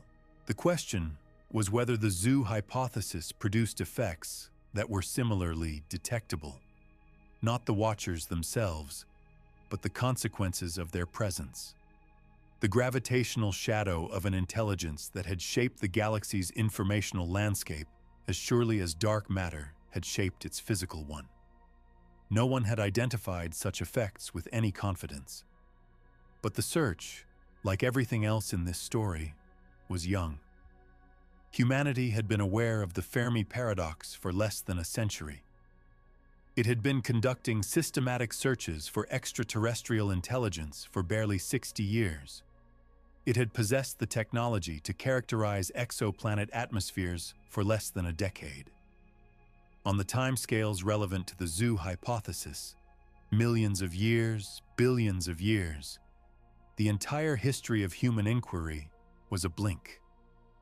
We had barely begun to look, and we had barely begun to understand what we were looking for. The silence might be permanent. The zoo might be forever. Or the next observation, the next data set, the next anomaly in the next sky survey might be the crack in the glass.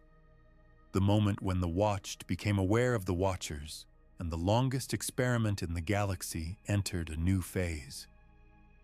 The possibility of that new phase the moment of recognition, the crack in the glass, was not something that could be engineered or scheduled. It could only be prepared for. And preparation, in this context, meant something broader than building better telescopes or funding more SETI surveys. It meant confronting, as a species, the full range of implications that the zoo hypothesis carried, including the ones that were uncomfortable, the ones that resisted neat resolution, and the ones that forced humanity to look inward rather than outward. Because if the zoo hypothesis contained even a grain of truth, if the silence was not emptiness but intention, then the most important variable in the equation was not the behavior of the watchers. It was the behavior of the watched. Everything humanity did, every choice it made about its own future, was occurring within a context that might be observed, recorded, and assessed by minds with the capacity to intervene and the discipline not to.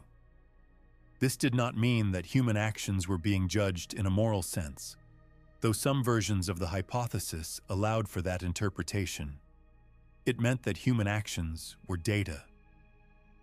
The way humanity handled its nuclear arsenal was data. The way it responded to climate change was data. The way it developed artificial intelligence, managed its biosphere, distributed its resources, and governed its most powerful technologies. All of it was data, potentially feeding into an assessment framework whose criteria we could not know and whose conclusions we would not see. This perspective did not require belief in the zoo hypothesis to be useful. Even as a thought experiment, even as a purely hypothetical framing, it had the effect of sharpening certain questions that humanity needed to answer regardless of whether anyone was watching. If we were being evaluated for readiness to join a galactic community, what would the evaluation reveal? The answer, by any honest reckoning, was mixed. Humanity had accomplished things that, on a cosmic scale, were genuinely remarkable. It had deciphered the structure of the atom, mapped its own genome, sent robotic emissaries to every planet in the solar system, detected gravitational waves from colliding black holes over 1 billion light-years away, and developed mathematical frameworks, general relativity, quantum mechanics, information theory, that described the behavior of the universe with extraordinary precision. In the span of a few centuries, a species that had been confined to one planet had begun to understand the large-scale structure of the cosmos and its own place within it. That trajectory, measured against the billions of years of biological evolution that preceded it, was breathtaking. But the same species that had achieved these things had also demonstrated a persistent inability to govern itself at the scale its technology demanded. The 21st century opened with the capacity to destroy civilization through nuclear exchange, degrade the biosphere through industrial emissions, and destabilize global information systems through networked disinformation. Each of these threats was a product of human ingenuity deployed without commensurate human wisdom.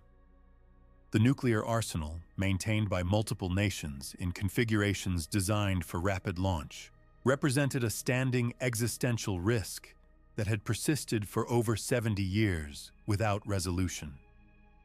Climate change, driven by the combustion of fossil fuels at a scale that altered atmospheric chemistry measurably within a single human lifetime, represented a slower but potentially more comprehensive threat to the stability of the biosphere that sustained all human activity.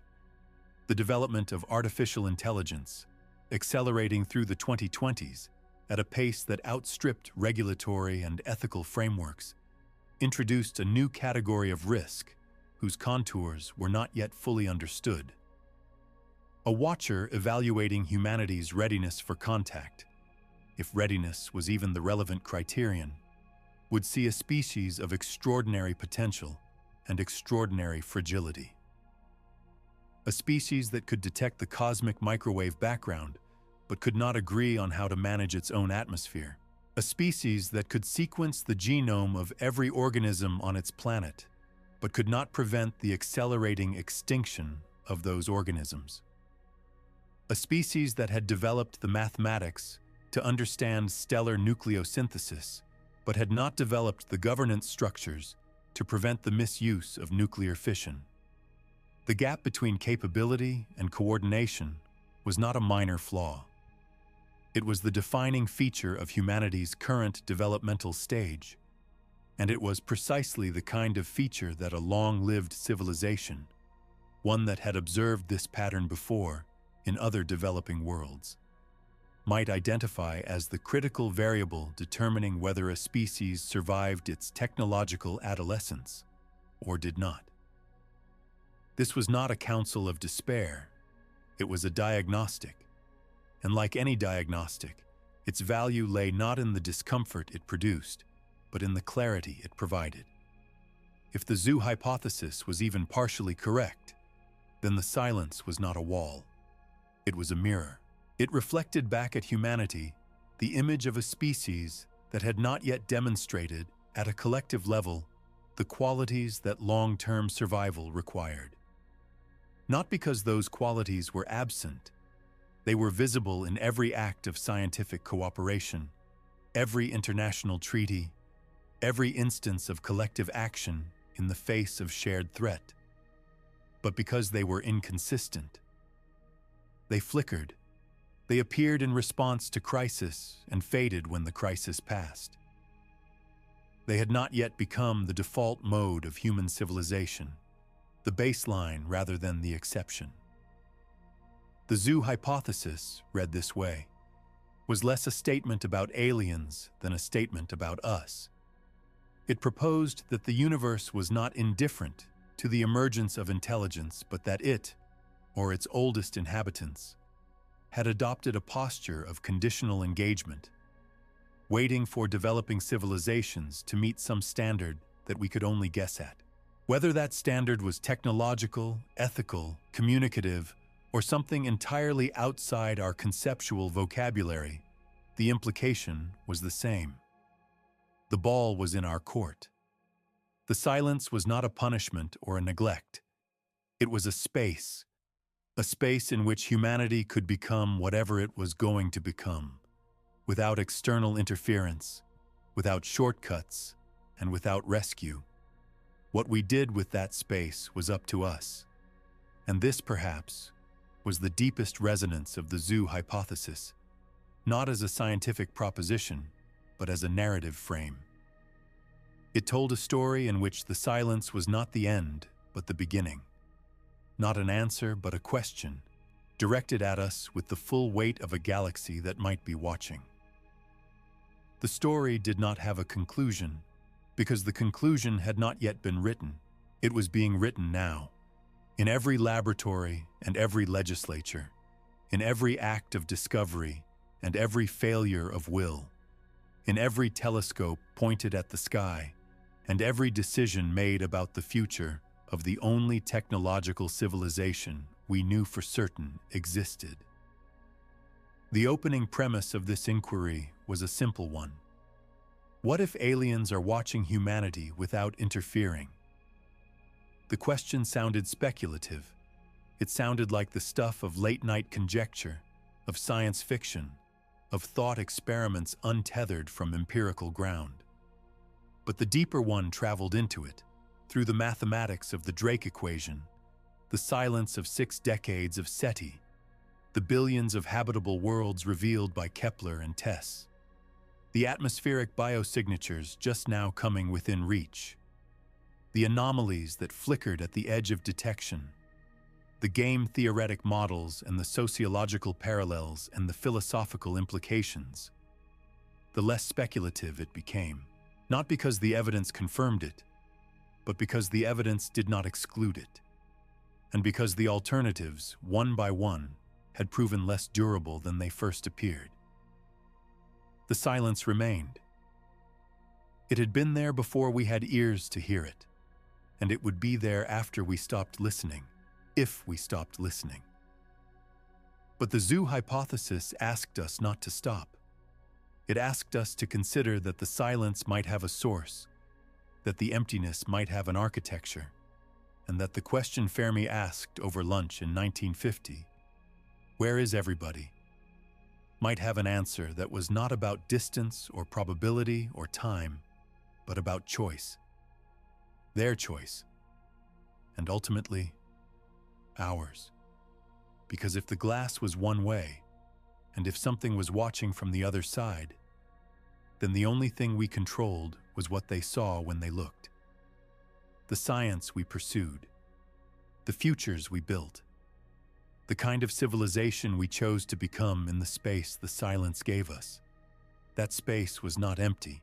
It was an invitation, and the response to it, whether anyone was listening or not, was the most important thing we would ever compose.